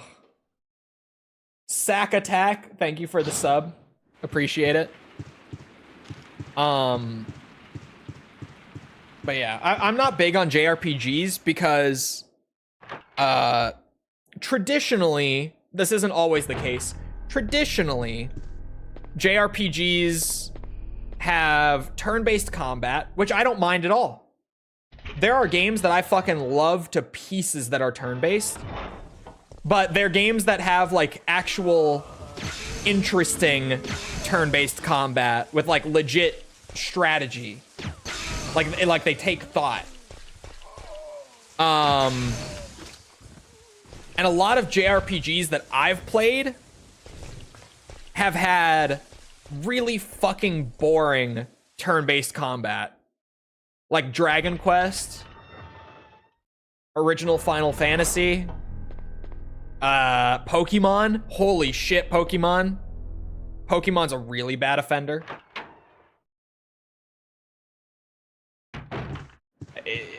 Turn-based can be great, but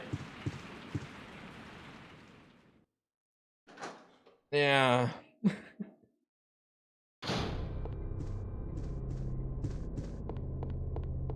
To try to indoctrinate you into Megami Tensei, or is that a no-go? It's probably not gonna work.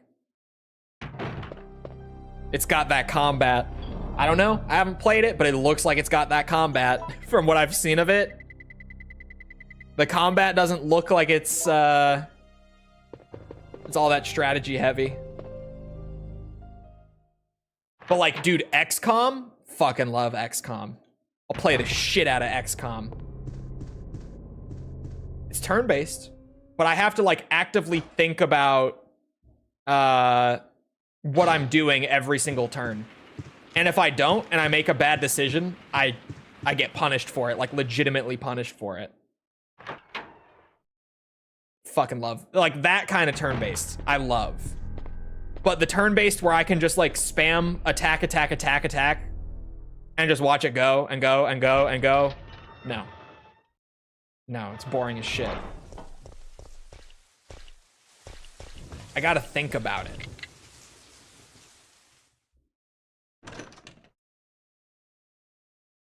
Are simple in the beginning to teach you.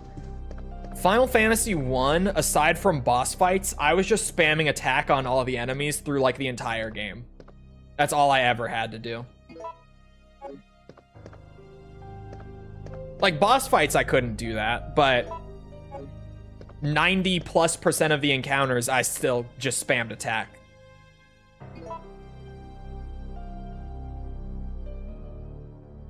What I did say about Final Fantasy 1 though, is that like the game outside of the combat was interesting enough, and the game was short enough that I didn't mind it that much. Like I was able to stay invested in spite of it with Final Fantasy 1. Because the game was only like 15 hours long. And outside of the combat and stuff, like the progression was good. Story wasn't good. The story was shit. Like the locations were fun. The music was good. I had other things that kept me enjoying it for like those 15 hours. But if it didn't have those things, yeah, I probably would not have enjoyed it much.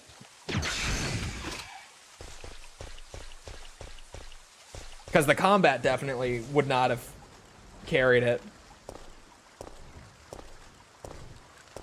Yakuza JRPGs kind of suffer from this. Yeah, I'm worried about the Yakuza JRPGs. They don't seem like my thing.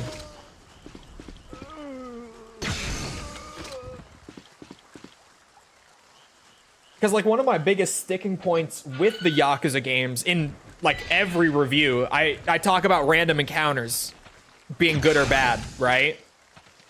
Because if it's a good random encounter system where like it's not too constant, or like, you know, the combat itself is just good enough to keep it interesting or whatever, then it's good. Like Kudohyo, great. Yakuza 5, great. But a lot of the Yakuza games, the random encounters are really frequent and boil down to me just spamming the attack string, and they get incredibly annoying. So I'm worried about the turn-based Yakuzas, because if I have to do a lot of random battles where I'm literally just spamming like generic attack to get through it as quickly as possible, I'm not gonna have a good time.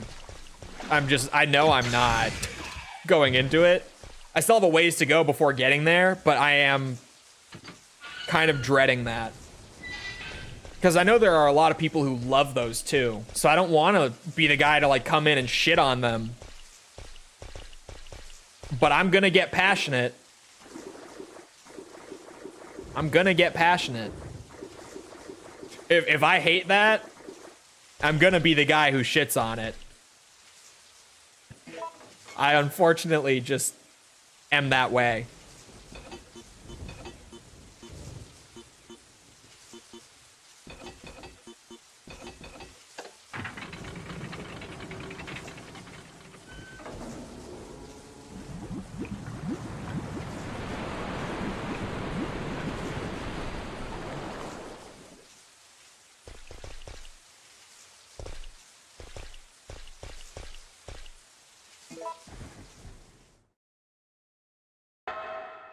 Chole gets hooked on Final Fantasy. It's one step closer to SMT. We'll see. We'll see.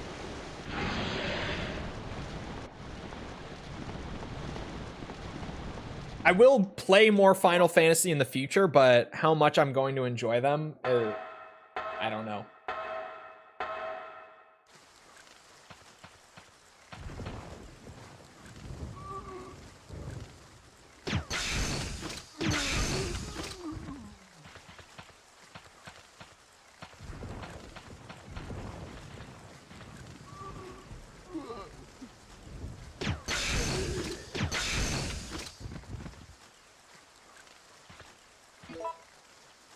Probably good on heals at this point. I'm gonna regret saying that,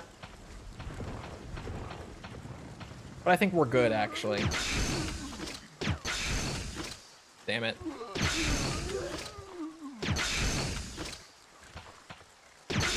I was about to say, should I just whip out the rocket launcher to close this out quicker? But then I looked at the time and we still got plenty of time. Like for stream today, I mean. We got so much time. I don't even need to rush it.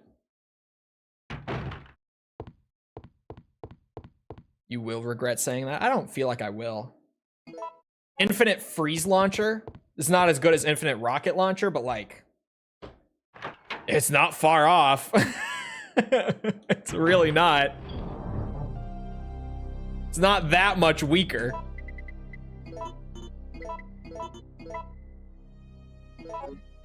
When was the last time you played an Arkham game? I played Arkham Origins for Christmas like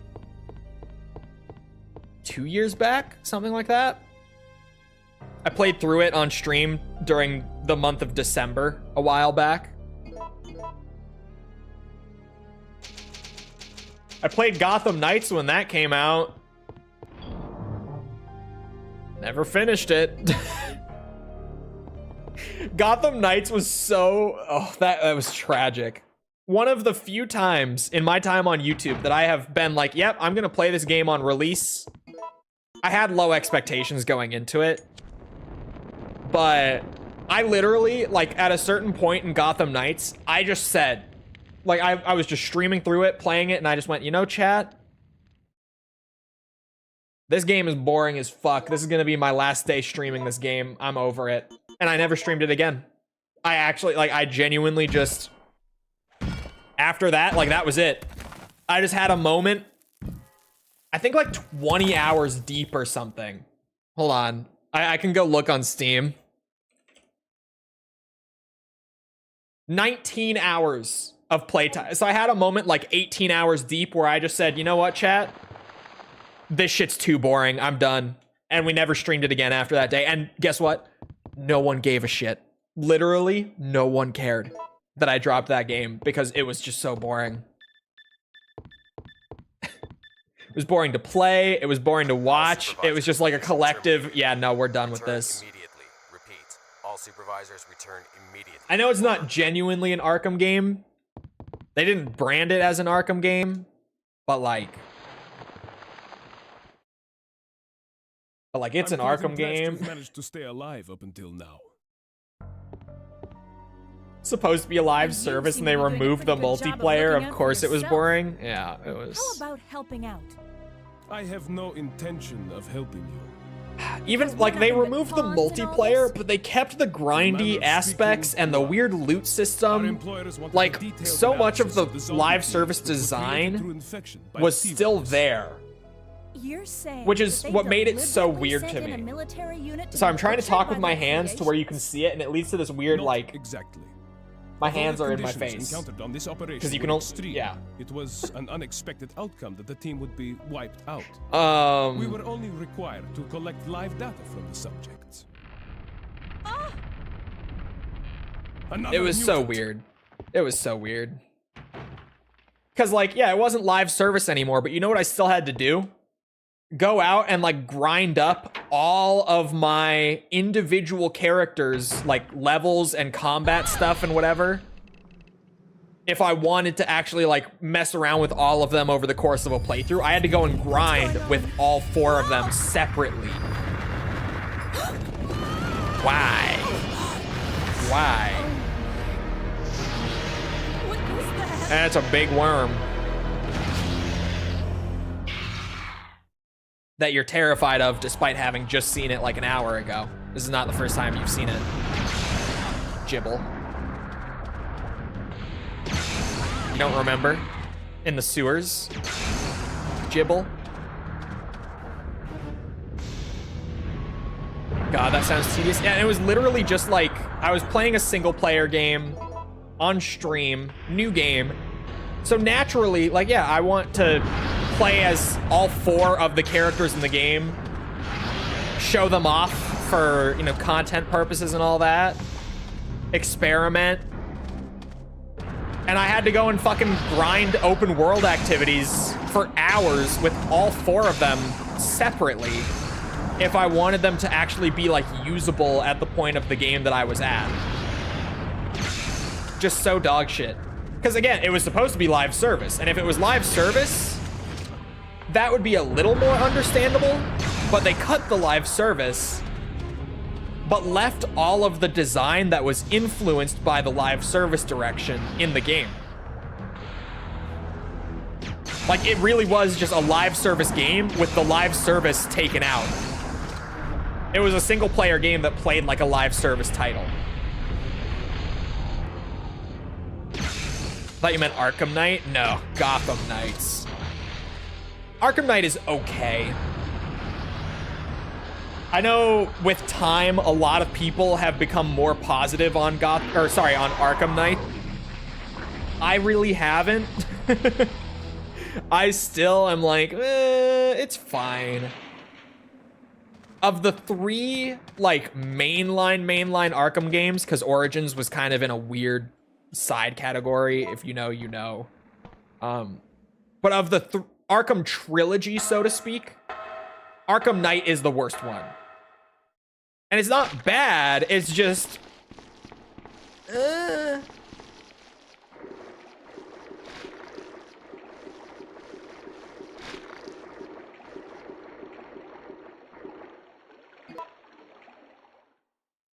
You compare it to Asylum and City, and it's just not the same. It's fine, but it's like a 7 out of 10, standing alongside 2 9 out of 10s. It's just not the same. And especially for being the 3rd game in the trilogy, you play the 2 9 out of 10s, and then you go down to the 7 out of 10, and you're like, it's okay. The other ones were better. And you just kind of feel that the whole time. Then you have to drive the fucking Batmobile for half the game. I'm still not over it. I'm still not over it.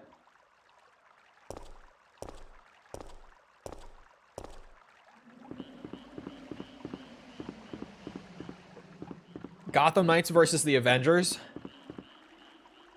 Gotham Knights. They're both shit.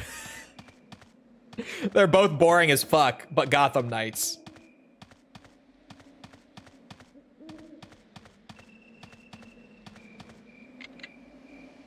City is the best. City is absolutely the best. Asylum is still the best. Nah. City. City's the best. City's the best. Asylum is also boring as fuck if you try to 100% it. And that's just all 3 of the games are boring to 100%. The best approach with the Arkham games is do some side content as you want to, but don't do all of it. Don't do the Riddler's bullshit. Really. Is a lot of what that comes down to. Just don't listen to the Riddler. Tell him to fuck off. Just don't do it.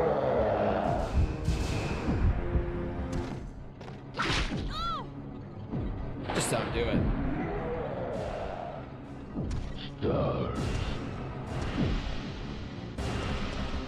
Those trophies, you don't need them. You don't. Don't let him fool you.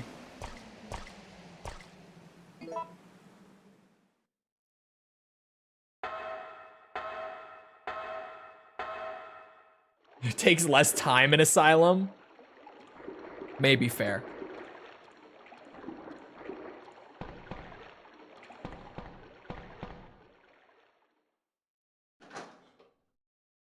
Like some side stuff, like in Arkham City,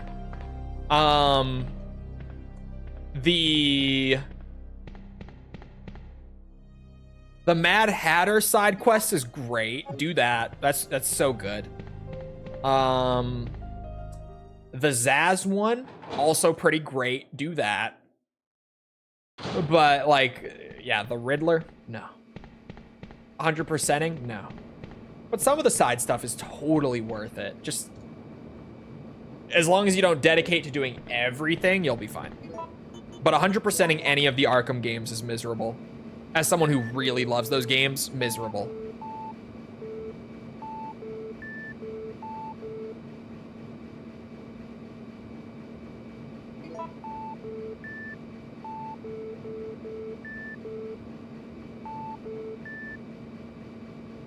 Okay. Here we go.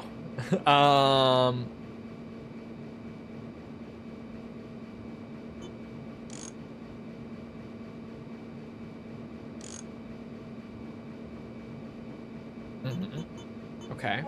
I like that. I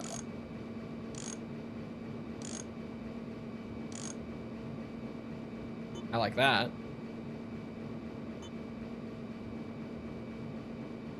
For now.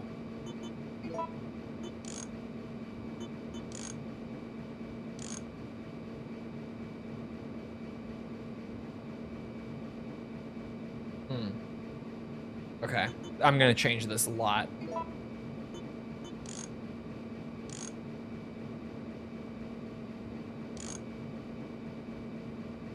Oops, no, go back. Let's try that. And then... Oh, it's so close.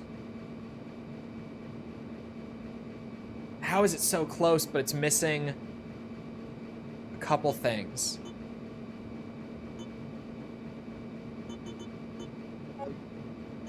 Flip these. Maybe.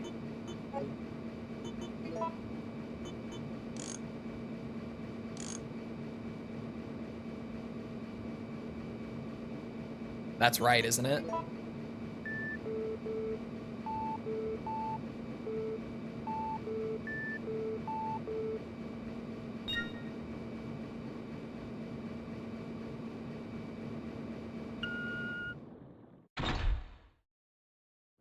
I've learned the trick for the water puzzle.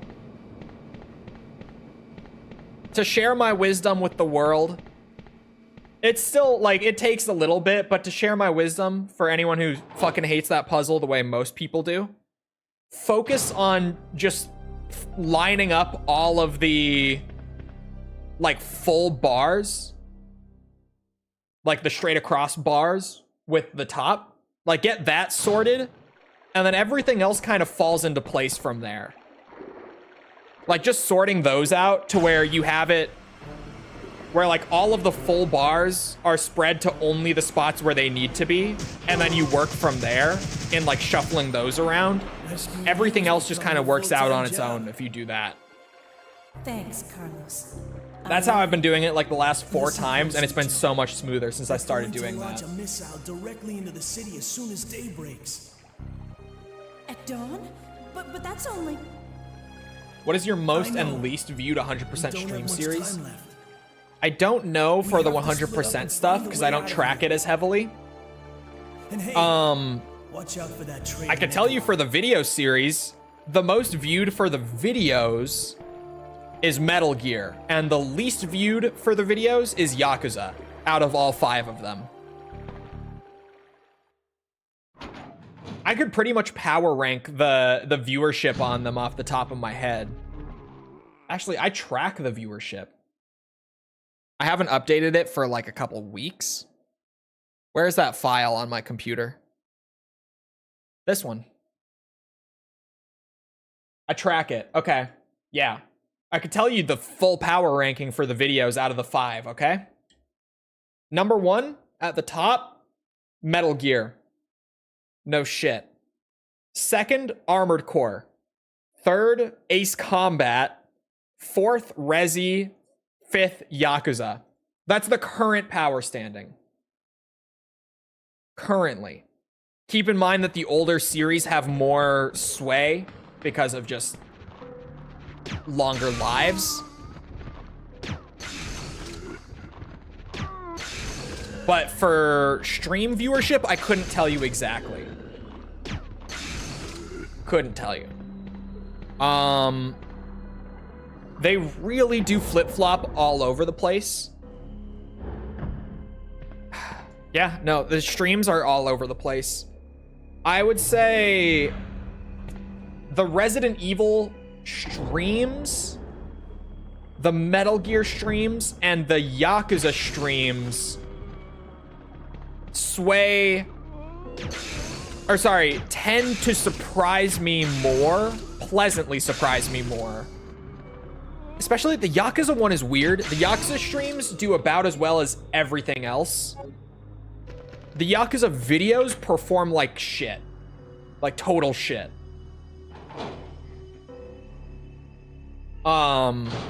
Which is really weird and unusual. Normally the two are pretty even. Yakuza is the exception. Nikolai? Videos, total shit show. Performance, like I barely even make money. If even. I don't know if I've even broken even on every single Yakuza video. I'd have to go look, to be honest. I bet you there are a couple that I have lost money on as of right now.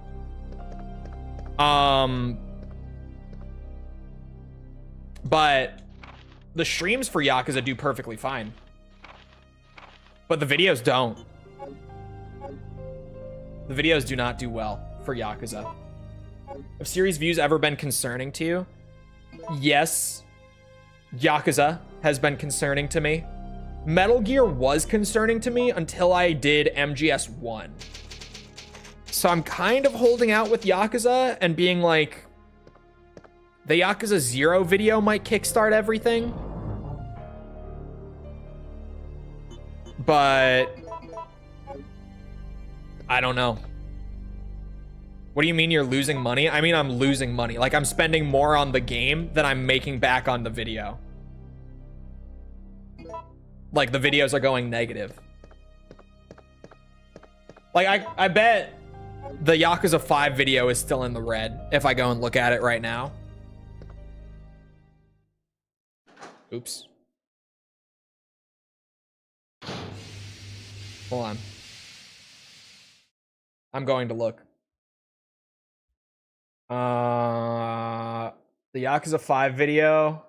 How much did I buy Yakuza 5 for is the question. Because I bought it as part of a bundle. Maybe not. Maybe it's not in the red.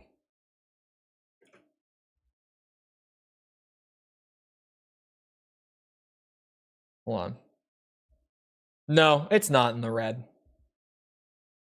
But to be fair, that's only because I bought the game for so cheap.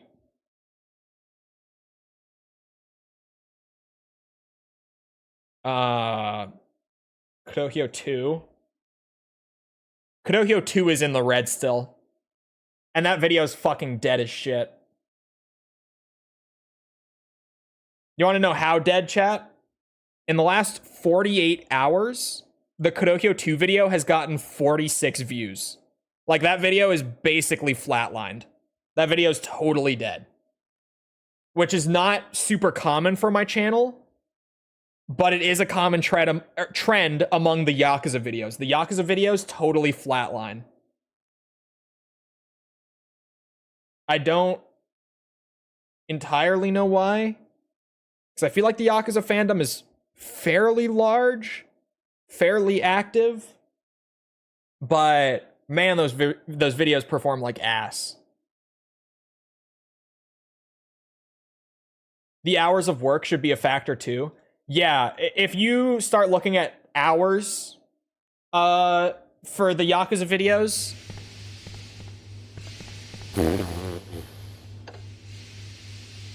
Yakuza videos are oversaturated. That's never been an issue for me on YouTube. Resi performs great. Metal Gear performs great. It's never been an issue. And even like niche communities have also never been an issue because normally they're content starved. Like Ace Combat and Armored Core both performed great.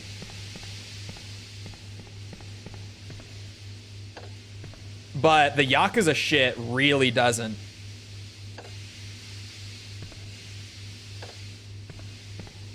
The Yakuza series up to this point, well, the first video did okay.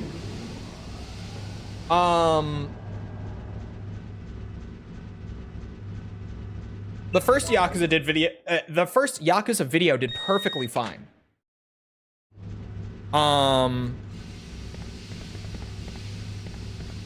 Yakuza 2?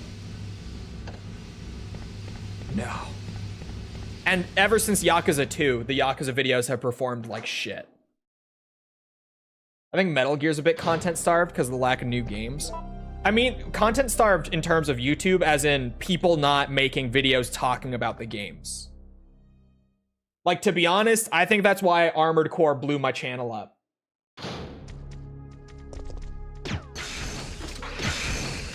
To be totally honest, I think Armored Core being content starved is what got me started. Like, just full transparency. And then got me the foundation where I could move into something like Metal Gear and have enough sway, like algorithmically, to actually get my foot in the door with Metal Gear. And that series went crazy. Hold on, I closed the file. Hold on. I do keep a spreadsheet. Yeah, Metal Gear nearly triple the total viewership across the Metal Gear series compared to the Armored Core one. And about 4 times the total viewership of the Ace Combat series.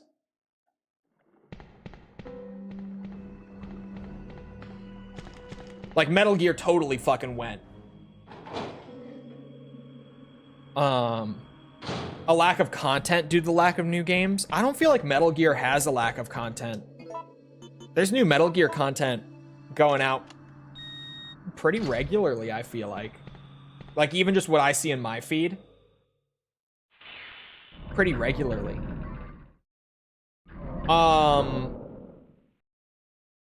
Warning. I've mentioned before that, what's it?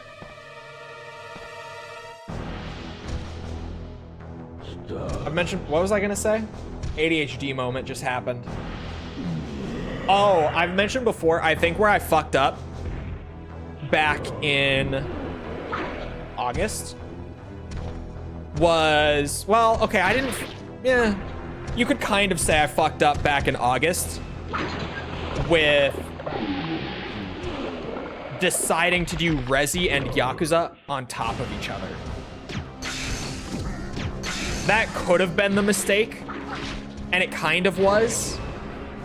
I would say, though, my bigger mistake in regards to that was seeing the Resi series do incredibly at the start and then not make the executive decision to delay Yakuza.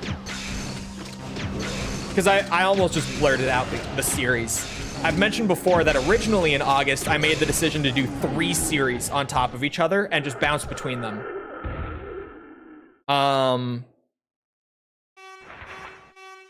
But what's it? I think the bigger mistake was not canceling everything else to just go with RE for the time being.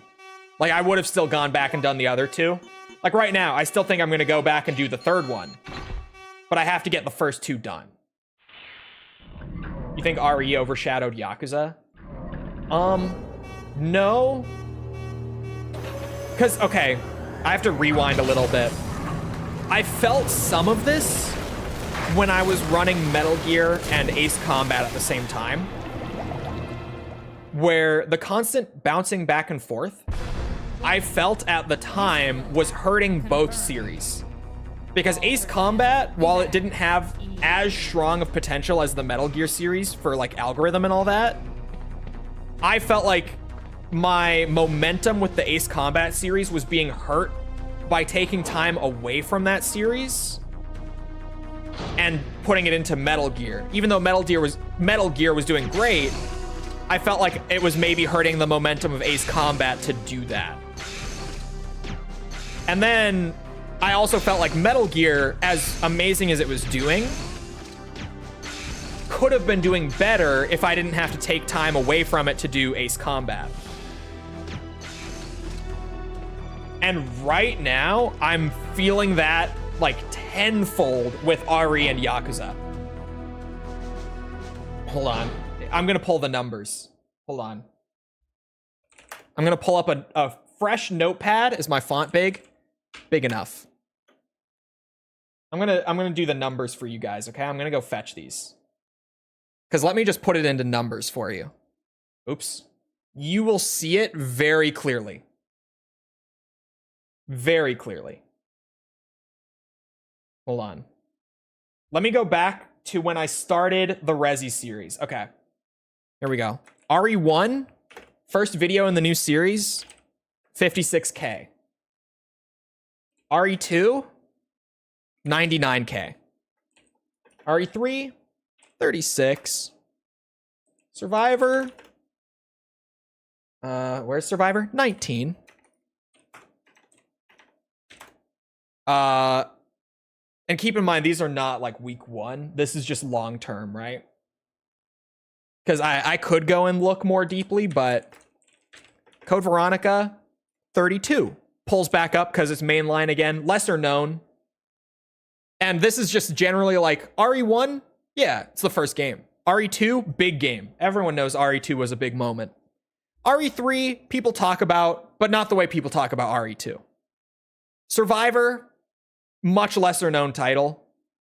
Code Veronica, mainline, kind of in the same category as RE3. People know it, they just don't talk about it as much. Survivor 2, 9K. No one fucking knows about Survivor 2.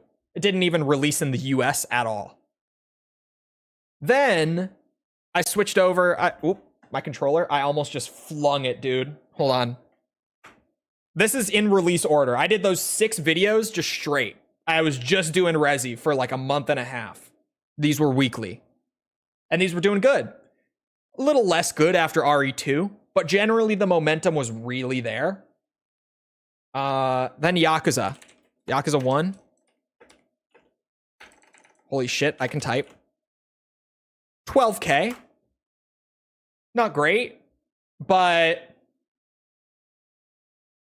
you know, it's good. Good start for a more niche series. Yakuza 2, again, these are the current numbers. 5K. That video came out in October. Yakuza 2. Yakuza 2, hold on, let me go get that number. Can I get the first 7 days, YouTube? Is that convenient? Yes. No. Hold on. I can get first 24 hours. Yakuza 2 in the first 24 hours was 1K. For reference. So that's when I say that Yakuza 2 was like a big uh-oh moment. That was the big uh-oh. 1K in 24 hours. I was like, uh-oh. Let me go back to Resi. RE Gaiden, again, no one fucking knows this game. 9K again. About the same as Survivor 2, and I was like, let's keep her going. Remake, RE1 remake, 32. RE0, 27. RE starts pulling back up, right? And then I did Kenzan. 10K. Better, not great. Dead Aim, 9K. Again, no one knows it. Yakuza 3. Yakuza 3, 7. Yakuza 4, 7. Outbreak, RE Outbreak, 38. So you see the trend here? You see the trend? The bouncing back and forth. RE does pretty good. But it definitely started doing worse across the board after things started to fluctuate more. And the Yakuza series, after the first video, Kenzan came close, but just never got there. Still isn't there, to be totally honest with you. Still isn't there with the Yakuza series. This is full transparency. The RE series is doing okay right now. But again, I feel like the RE series, if I was just doing it every week, would be doing significantly better if Yakuza had never been mixed in. And I just kept the momentum going. Where like, you know, after I start to get momentum going again here, there was like a 2.5 week break or something where I was doing Kenzan, working on it, because the Yakuza videos are taking longer too. RE I can pump out in like a week. The Yakuza videos take like 2 to 3. Yakuza 5 took 4 weeks. So it's like Yakuza is more time consuming, seems to be disrupting the flow. Yakuza is in a weird spot. Despite it being well known in the West now. I'm thinking that Yakuza 0 will be a big one. But the question is, and I've bounced back and forth on this a lot. Do I just pause Yakuza and just go ham on Resi until it's done? Because the Resi stuff is performing fine, like relative to size and considering the weird bouncing back and forth.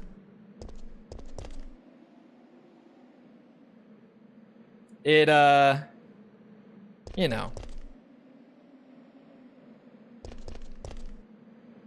I've been thinking about pausing Yakuza here and there. I still have display capture on, so it's weird and fucky. Hold on, it's a little off. Aha.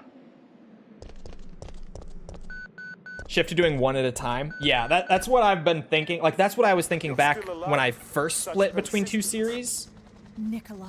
But at that point, Ace Combat, I was like, I can just crank out Ace Combat and move on, and that's fine. But then for some reason, after doing Metal Gear, I in my head was like, no, I can do multiple again.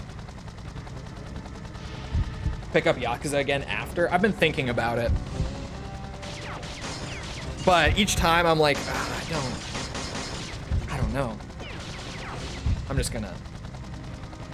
So, you want to get out of here alone? Is that your plan? I don't think Yakuza would make it. I think Yakuza would do fine on its own with momentum behind it. Since I'll be the only one who knows I'm really happy, I'll have Every more viewer fun has their own when it favorites. comes to discussing Yeah, my the thing is, problems. also, I should emphasize, Kill me. I'm not on that payroll. I do polling for like interest, right? Near the end of a review series. But there is a reward to be claimed upon the confirmation And of your death. Yakuza, for a very long time, was in first place near the end of Metal Gear. Although I'm Like, it sure had the most interest by a noticeable amount. And then right at the end, RE like swung up to first place.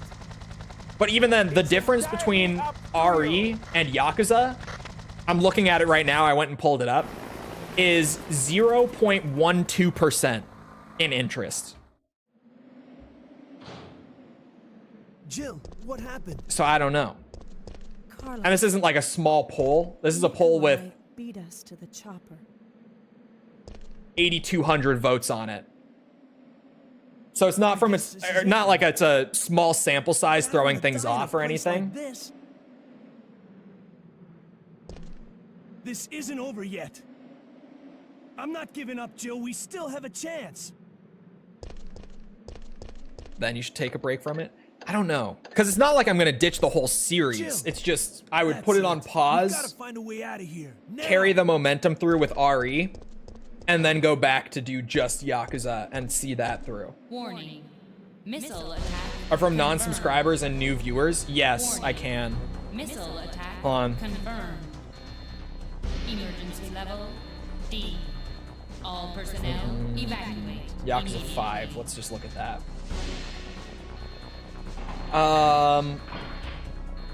68% non-subscribers, so new viewers, and 31% subscribers. 31% would mean about 1.5K subs watch that video, but that's it. I didn't know you polled. Yeah, I always poll for interest. And I don't always just choose the top ones. It's like a mix of what has the most interest and what do I want to play most and all that. I think I just made bad decisions. I think I just made bad decisions with this one. Especially, I've talked about this a lot before with Resi and Yakuza. They're both fucking huge franchises. Like, fucking huge. Stupid big.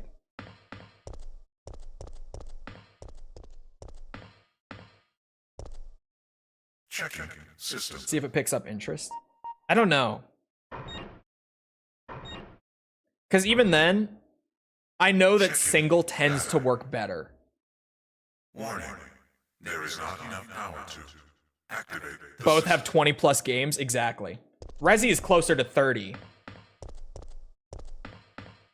Which is where it's kind of like, oof. What did I get myself into here? Battery connected. No more doubling up from now on. I've thought about that. I've been like, maybe just one at a time. I should have learned the first time. I will definitely learn after this time.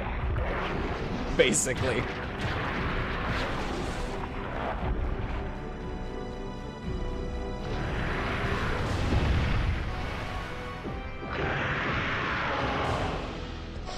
Most popular stream series? I don't know for certain, but I think it's Metal Gear.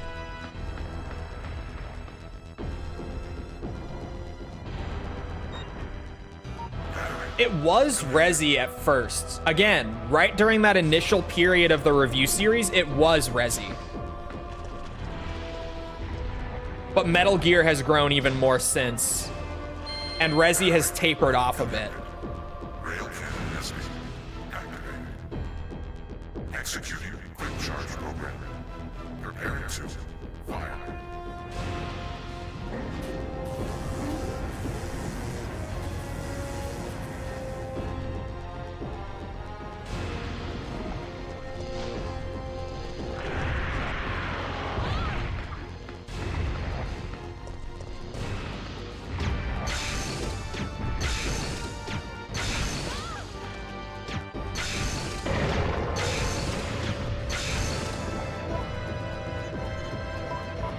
You post your links on Yakuza subreddit? I never promote on Reddit, no.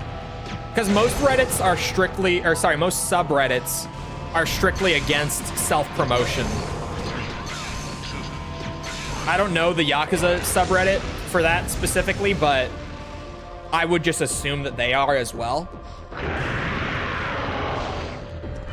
I've never promoted on Reddit, really.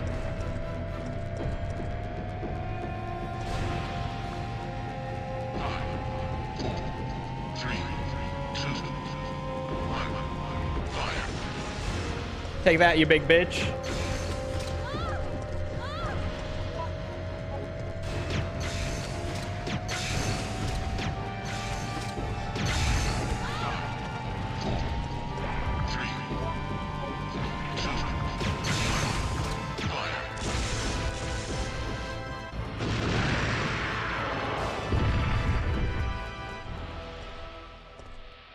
There we go. She's done. Warning. System overheating. Seen countless self-promos on it? Okay. Cooldown mode. Maybe some of you guys should go post on the subreddit. Maybe. You didn't hear it from me.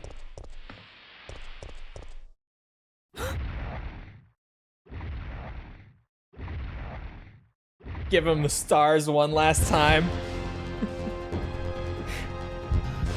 We're not gonna see Jibble for a minute after this. Well, I guess there's remake. Like, I think of, you know, not seeing her until 5, but there's remake.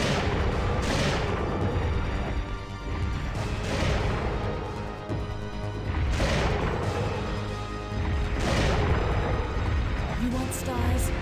I'll give you stars. She's giving him stars one more time.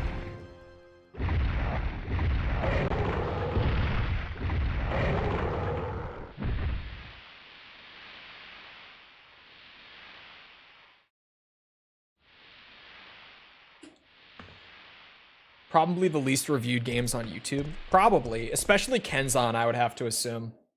I can't remember who it was, but one of the Yakuza YouTubers that I've seen around, which there aren't very many. I know of Snowiest, Devil Leon, obviously, and it starts with a G, profile picture of like a guy in a tuxedo, but I don't remember his name exactly.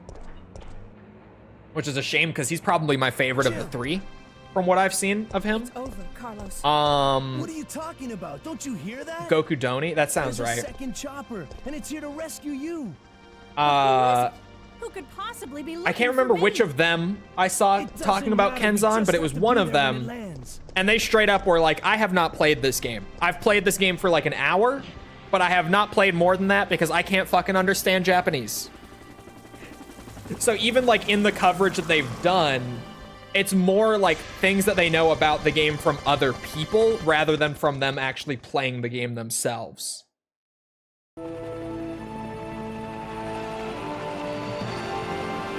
I can't remember which of the 3 it was though.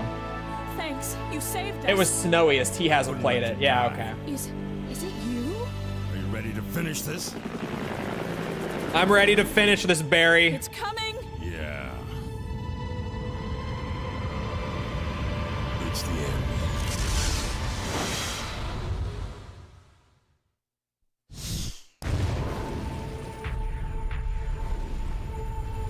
Big.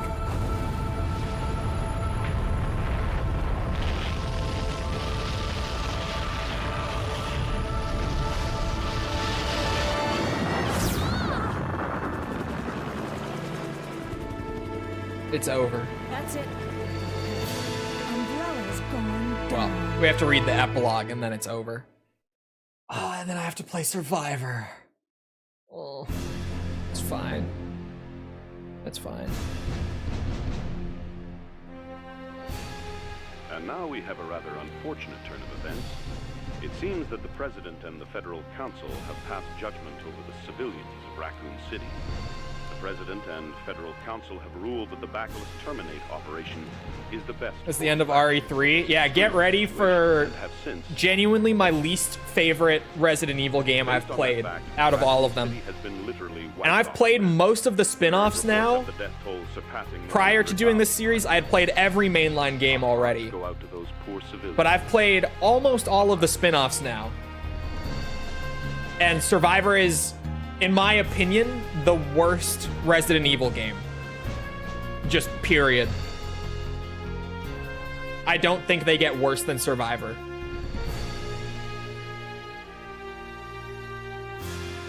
Next game we suffer. It shouldn't be a very long 100%, but dude, even playing it for like less than 2 hours for the review, I was fucking bored out of my mind at the end of that game. Worse than Survivor 2? I think so. Survivor 2 at least, like, just dedicates to being an arcade game. It doesn't try to be more than an arcade game, and it's kind of fun in that sense. Survivor is just fucking weird, man. Survivor 2's final boss can kiss my ass, though. The tyrant fight at the end? Fuck that shit. Yeah, Survivor, I think, also has the worst voice acting in the series. Worse than any of the other, like, original trilogy games. I genuinely think it's the worst. And if you've heard these games, just get ready. It gets worse.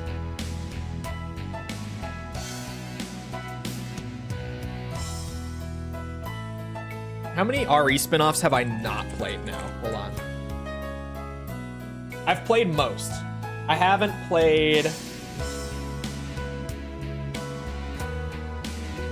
4 of them. Which, if you know RE, hold on, how many are there? 1, 2, 3, 4. No, 4, 5, 6, 7, 8, 9, 10. There are 13. There are 13 of them. So, I've played 9 of the 13 spin-offs in the series now. I've not played Resistance. That's one of the ones that I've never played.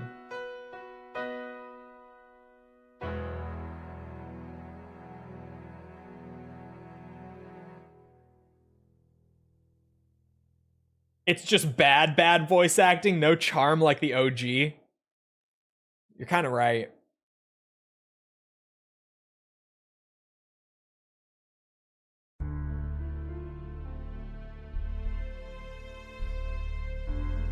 Who is the last one? Who's the final one?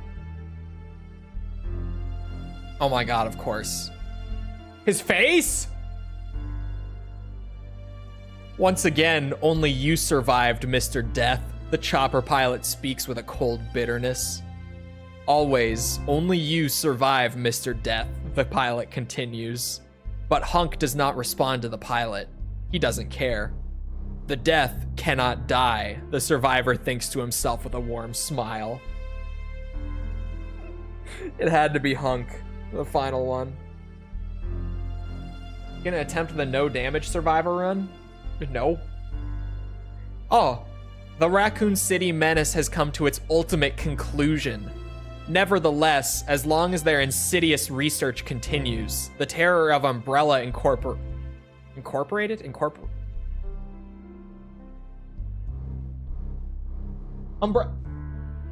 Incorporated? No. Hold on. Wait a minute. Wait a fucking minute.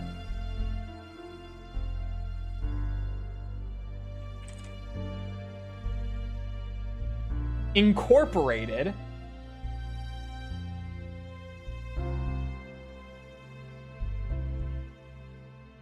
It's not called Umbrella Incorporated.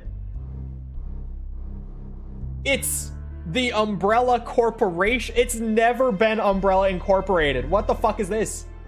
It seems like such a random thing to freak out about if you don't know. But that's like RE3 weirdness.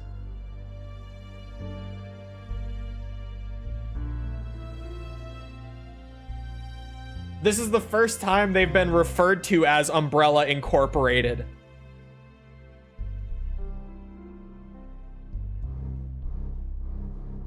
And yeah, I checked the wiki. There are 2 mentions of Umbrella Incorporated in like the trivia section of the wiki.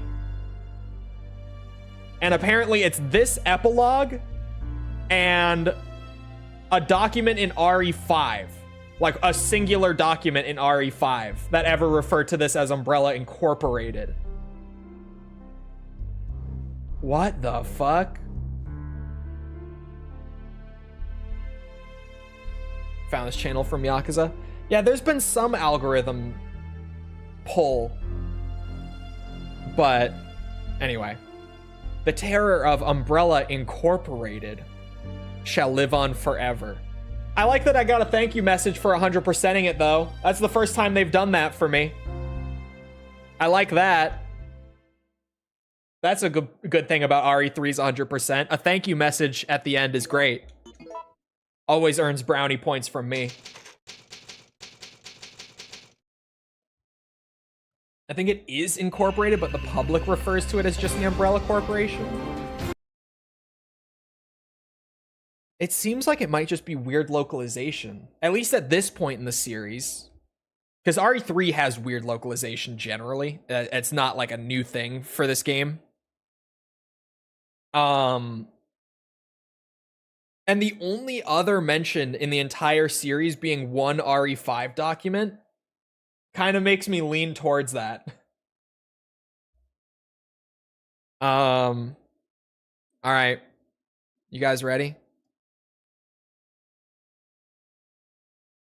You played RE5 yet? I've played it a few times, but not for this series. We're doing release order for this series.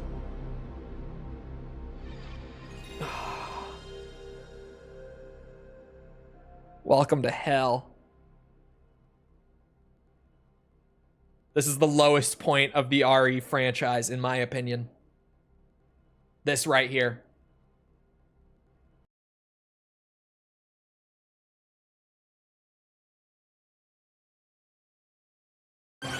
There it is. That took a fucking minute.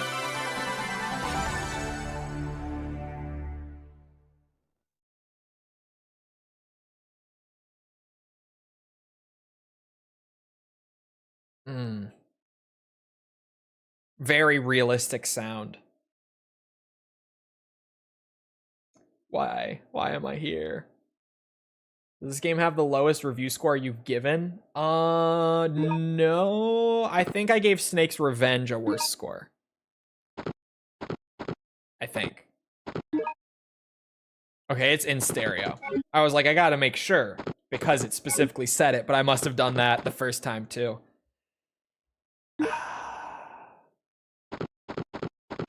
Okay. Resident Evil Survivor. Even the announcer sucks. Even the menu announcer. Man. In 1998, a disaster struck the quiet Midwestern residents of Raccoon City. An uncontrollable outbreak of the Umbrella-created T-virus transformed the city into an inescapable death trap. To stop the outbreak from spreading, Umbrella Incorporated was forced to wipe out the entire city. However, maybe it is. It's not the only location where an outbreak occurred. The wiki doesn't even have that one. RE Survivor. Maybe it is incorporated.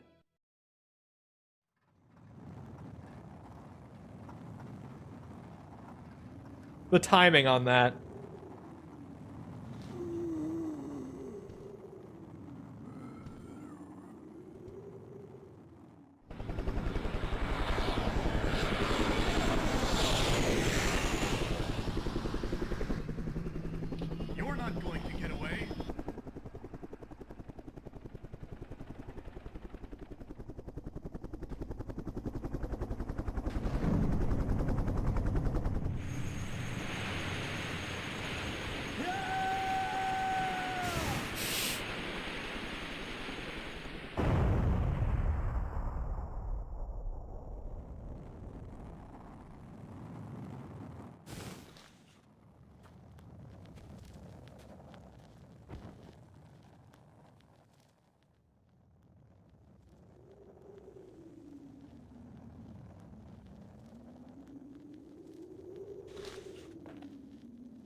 Why do the graphics remind me of Nightmare Creatures? Man, I fucking wish we were playing Nightmare Creatures. I'm gonna be such a bitch about playing this game.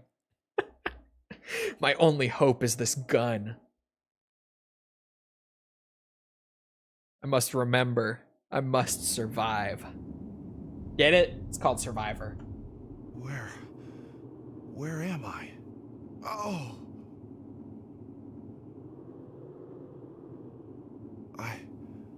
I don't remember anything.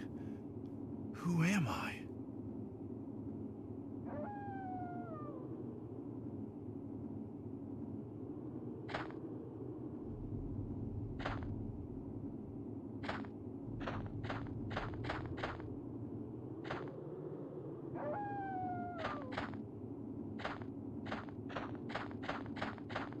Just gotta take it all in. There's some fun stuff about this game. It's the first spin-off they ever did. It's the first time they actually had 3D environments in a Resi game.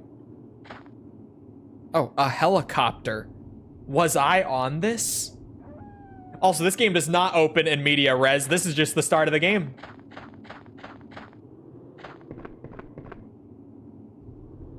Holy fuck, it's first person. Now I understand why you're not keen. Yep, here we go. You'll see as it goes. Surely. First time in first person. You look familiar, but...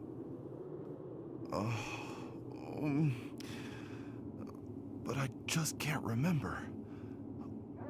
The name Ark Thompson. Ark Thompson, huh? Though I can't remember anything, I know that this was no way for anyone to die.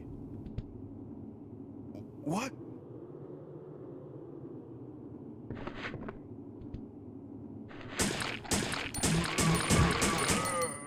Is my upscaling off? You've obtained rusted key. Hold on. Also, yeah. Okay. I have to make a couple adjustments real quick. Bear with me. First of all, I think the upscaling is off. I don't know why. It is.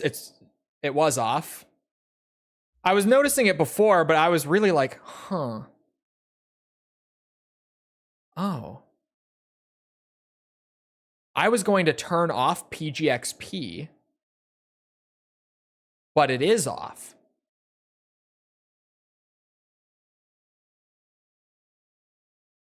Maybe I should turn it on.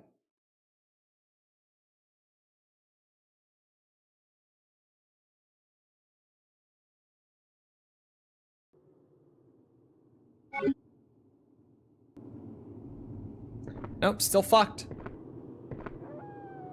Now it's upscaled. It should have been before. I upscaled it for the video. I don't know why it was in native resolution. Why is the geometry clipping? Let me turn PGXP back off.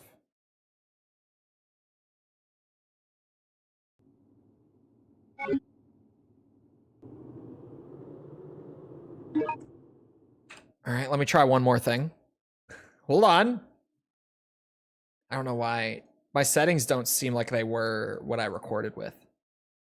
Weirdly. Let me try turning off some of that other stuff. Is this what's called Z fighting? It is actually just Z fighting. It's not anything to do with the emulation. That's actually just Z fighting. Fucking hell. Let me go turn PGXP back on then. It's actually just the game. I was like, man, I don't remember it doing that. Is that an emulator bug? No. That's just the game. New Mile or Meal Church, one or the other. Also, chat. So, okay, here's the thing. Before I continue. Survivor is a game that you can't save during. If you want to complete RE Survivor, you have to play it in one sitting. Are we just gonna save state at the end of streams? Like to continue next time? surely, instead of just restarting simply because, oh, stream time over. Here's another thing about Survivor. Branching paths. So let me just real quick, RE Survivor unlockables, just to keep track of stuff, just to keep track of what I'm doing here. Let me get a list.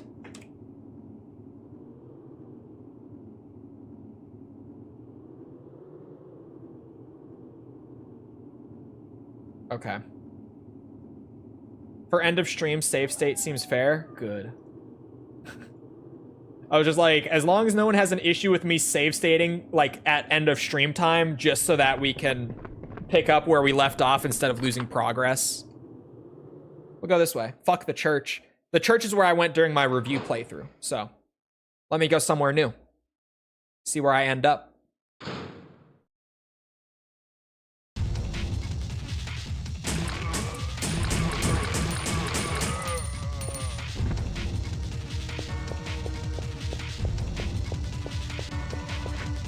Whoa.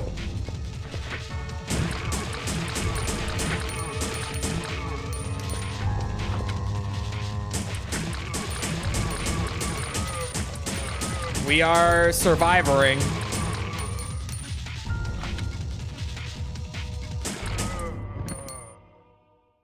I was mixing this up with another RE game. Outbreak? Man, there's a lot of Z fighting, huh? Where are we? Where the fuck are we?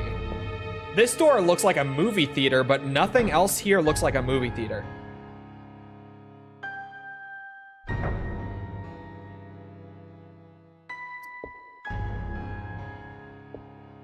Is it a movie theater? Is this a movie theater? Capcom? What is, or sorry, Toze. Toze developed this. This was the first licensed RE game as well. Capcom did not develop this. Toze did. Gotta remember that. An old movie screen is hung here. The first level of Duke Nukem 3D. More like a church? No, the church was the other way. This isn't the church. This is apparently a movie theater.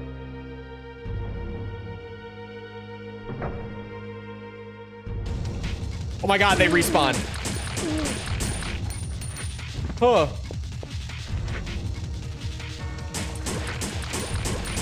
At first, I thought I was in like a restaurant with that door over there.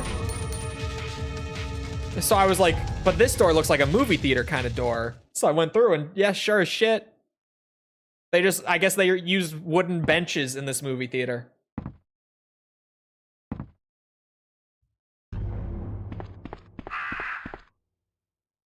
The like checkerboard tile floor made me think restaurant too. So weird.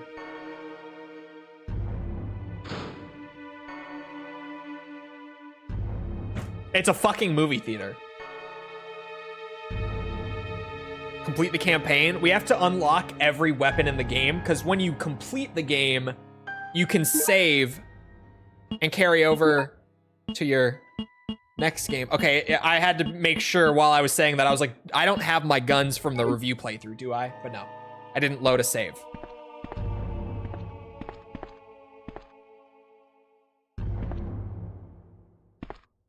Oh, hold on. There's nothing special in the locker. Jesus, the Z fighting.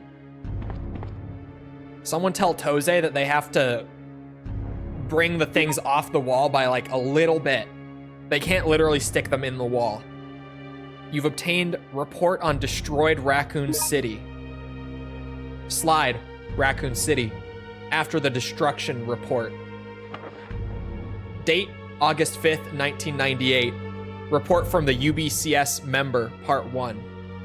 A biohazard that occurred on May 11th at Lord Spencer's mansion and biochemical laboratory ended on July 25th when members of the STARS teams destroyed the entire facility. As of 8/5/98, there are no signs of viral leakage in the surrounding area. However, viral leakage. However, we must continue to monitor the area with extreme caution. Our secret operative, Albert Wesker, is MIA and is presumed dead. However, we have just received information that Jill Valentine and Chris Redfield are preparing to report the incident to the press and their police chief. I request that this matter be addressed with the utmost urgency. UBCS Commander Nikolai Genovaev. That's the confirmation that Nikolai canonically survives RE3, by the way. It's this document being written by him. Date, September 30th, 1998. Report from the UBCS member, Part 2. At this moment, I am in the clock tower situated above Raccoon City. The city is overrun with zombies. It is safe to say that Raccoon City has been completely destroyed due to the biohazard. This situation is different from the accidental biohazard in the mansion. We suspect that it was intentionally caused by one of our company's researchers, Dr. William Birkin, the creator of both the T-virus and the G-virus. But this game isn't canon. It is no longer canon to like the new canon. However, in old canon, this is fully canon, yes. The events of RE Survivor are referenced outside of Survivor in old Resi canon. I have researched both biohazard incidents and noticed that, I've researched both biohazard incidents and noticed that two issues need to be addressed immediately.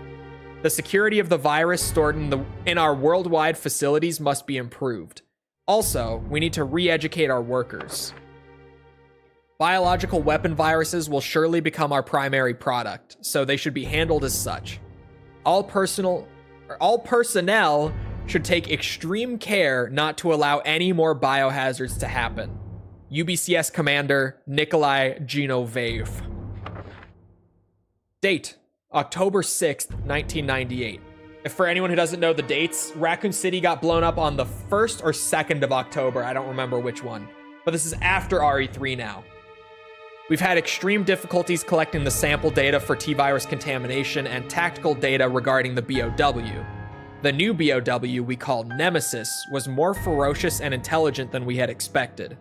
As a result, many UBCS members sent to the area have been sacrificed in the process of collecting combat data. I expect the researchers to analyze the combat data and use it to develop an even more evolved ultimate BOW. UBCS Commander Nikolai Genovaev. I'm definitely not saying his last name right. Remakes are a new universe itself. Yeah, they've kind of split the canon now, where prior to RE7 is actually where the split happened. RE7 was where they started like revising the old canon a lot and kind of making a new one. 35mm film? This is broken editing equipment. I can't believe this is supposed to be a movie theater. This is a used projector. There is no film in it. Oops.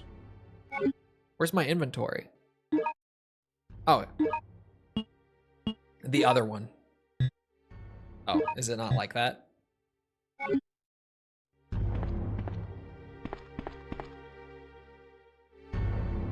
Ah, I placed it in.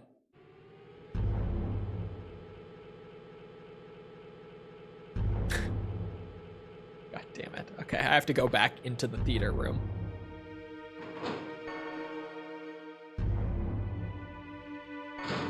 But yeah, this game in old canon was canon. I believe, I know Code Veronica references Survivor. I believe there's also a light mention of it in Zero, but I'm not as confident on that. But I know Code Veronica mentions it a couple times. Code Veronica mentions the island, and I believe there's a document that mentions Ark Thompson as well. I know it mentions the island in the opening or something. I don't remember where exactly. But I know for sure that they do mention the outbreak on Sheena Island in Code Veronica. And I believe they mention Ark somewhere. Survivor came out in 2000, yeah.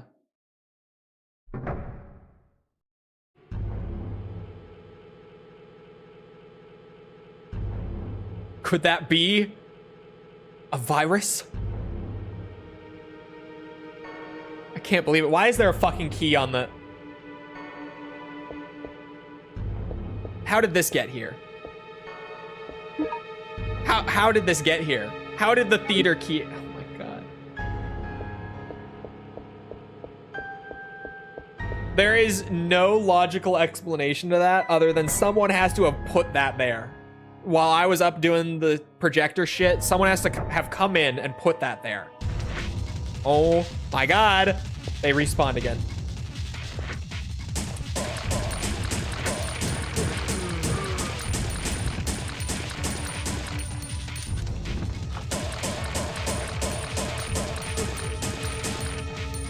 Must have been the wind. Must have been. I just dropped it, sorry. Who the fuck put that key there? You're telling me this is the front door to the theater? I swear to God.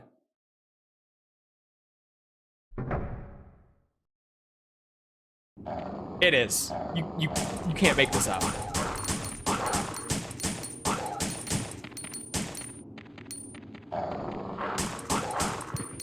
Ow!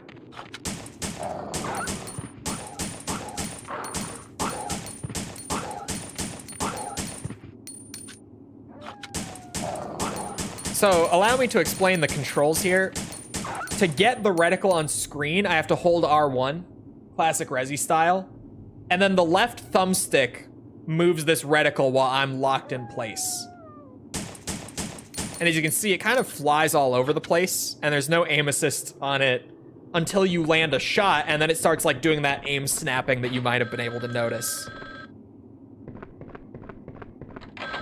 So, the aiming for fast enemies like that, not it. And RB is shoot. No, R1 is the, like, stop and aim button. And X, PlayStation X, is the shoot button.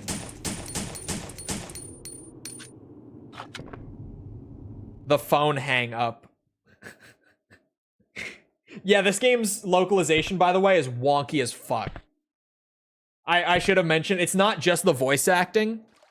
The localization work is also super shoddy here.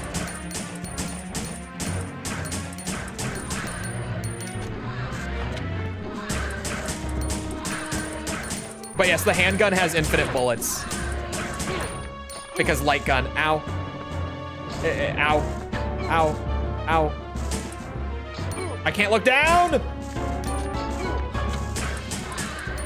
I can only look down if I get, like, the aim snap to pull to them.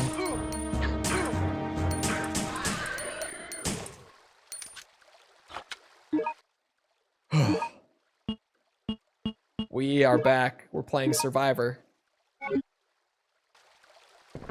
Is it just me? No, those are just the RE2 models. Just straight up, they ripped the RE2 models. I'm not sold on this gameplay. Well, if you're interested in hearing me bitch about this game for like 15 minutes, to be fair, I do give it some credit. I have the video. I do have the review. From months ago.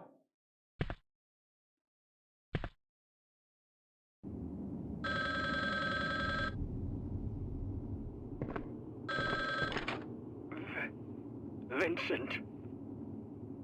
Who is this? Vincent? Who's that? Wait. Am I Vincent? Vincent, you are a murderer. A murderer. A murderer? What are you talking about? Answer me. Who did I kill?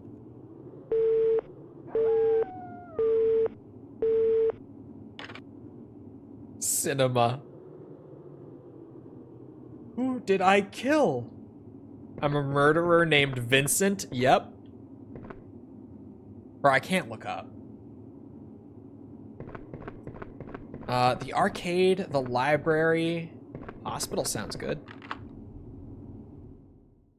I went arcade the first time through.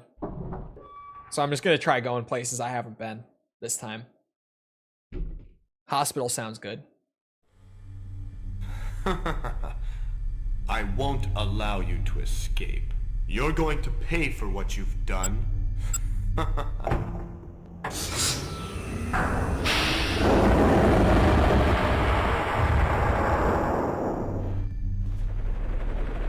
What? Helicopter? No. The cleaners have already arrived. They must want this mess taken care of very quickly. What? Helicopter?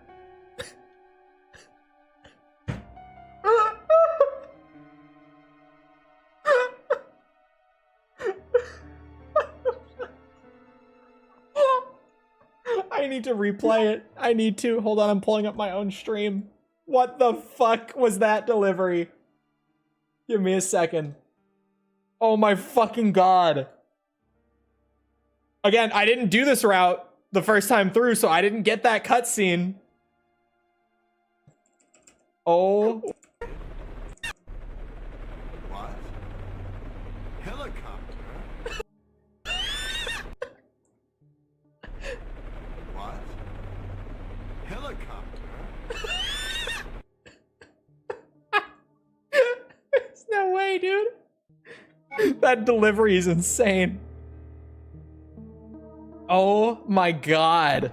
Helicopter? There's nothing back there. It's just void in there. Give the man a break. He only learned how to talk yesterday, apparently. What? A helicopter? That is... I wish I got that line the first time through the game. I would have used that in the video. That's fucking hilarious. One good thing with this game is that it does have alternate routes. I can give it that. It doesn't really help much if all the routes are in a really bad game, but it has multiple routes. Gotta give it something, right? It has them. Oh. My bad. Replayability. Yeah, the game, I'm gonna be really taking my time with it on stream, but like even then, it's going to take me like 2 hours. Legitimately. Okay, that's, yeah, here we go.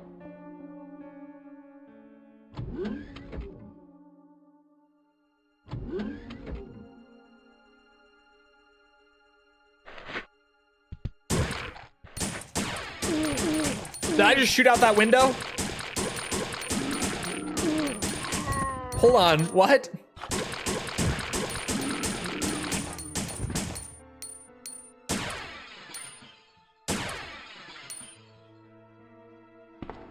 Okay. Maybe they do earn some more points.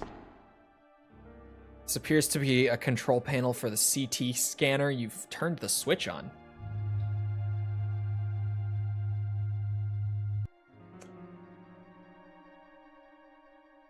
That, I think, is PGXP. It has to be, right? +1 attention to detail. I'll give it some. I'll give it some credit. Medicine room key. All right, let me drop a save state for it. It is about that time. We got to start Survivor. I hope you bitches are happy. We're here playing Survivor. Next time, we'll go through like the whole game properly. Next time. More helicopter. Hopefully. Anyway, it is about that time. So, I hope you guys enjoyed. If you did enjoy, and you haven't done so already, feel free to go ahead and leave a sub, follow, whatever. Come back another time. We're doing this. We're doing all sorts of other stuff, like Metal Gear, Yakuza, Ace Combat. I've been playing the Oblivion remaster. So much fun. We're doing a lot, so come back for any of it. Also, if you enjoyed on the YouTube side, feel free to leave a like, algorithm, you know how it goes. If you're looking for links to anything outside of YouTube or Twitch to engage with the community, check out links in the description below on YouTube or on Twitch. They're on the channel page, they're in chat commands. Things like Twitter, Discord server, whatever you're looking for, you'll find it there. Get that ass banned. Other than that, though, once again, I hope you guys enjoyed. I'll see you always back here next time. I hope y'all have a great rest of your day. Thank you for coming to the stream, and goodbye.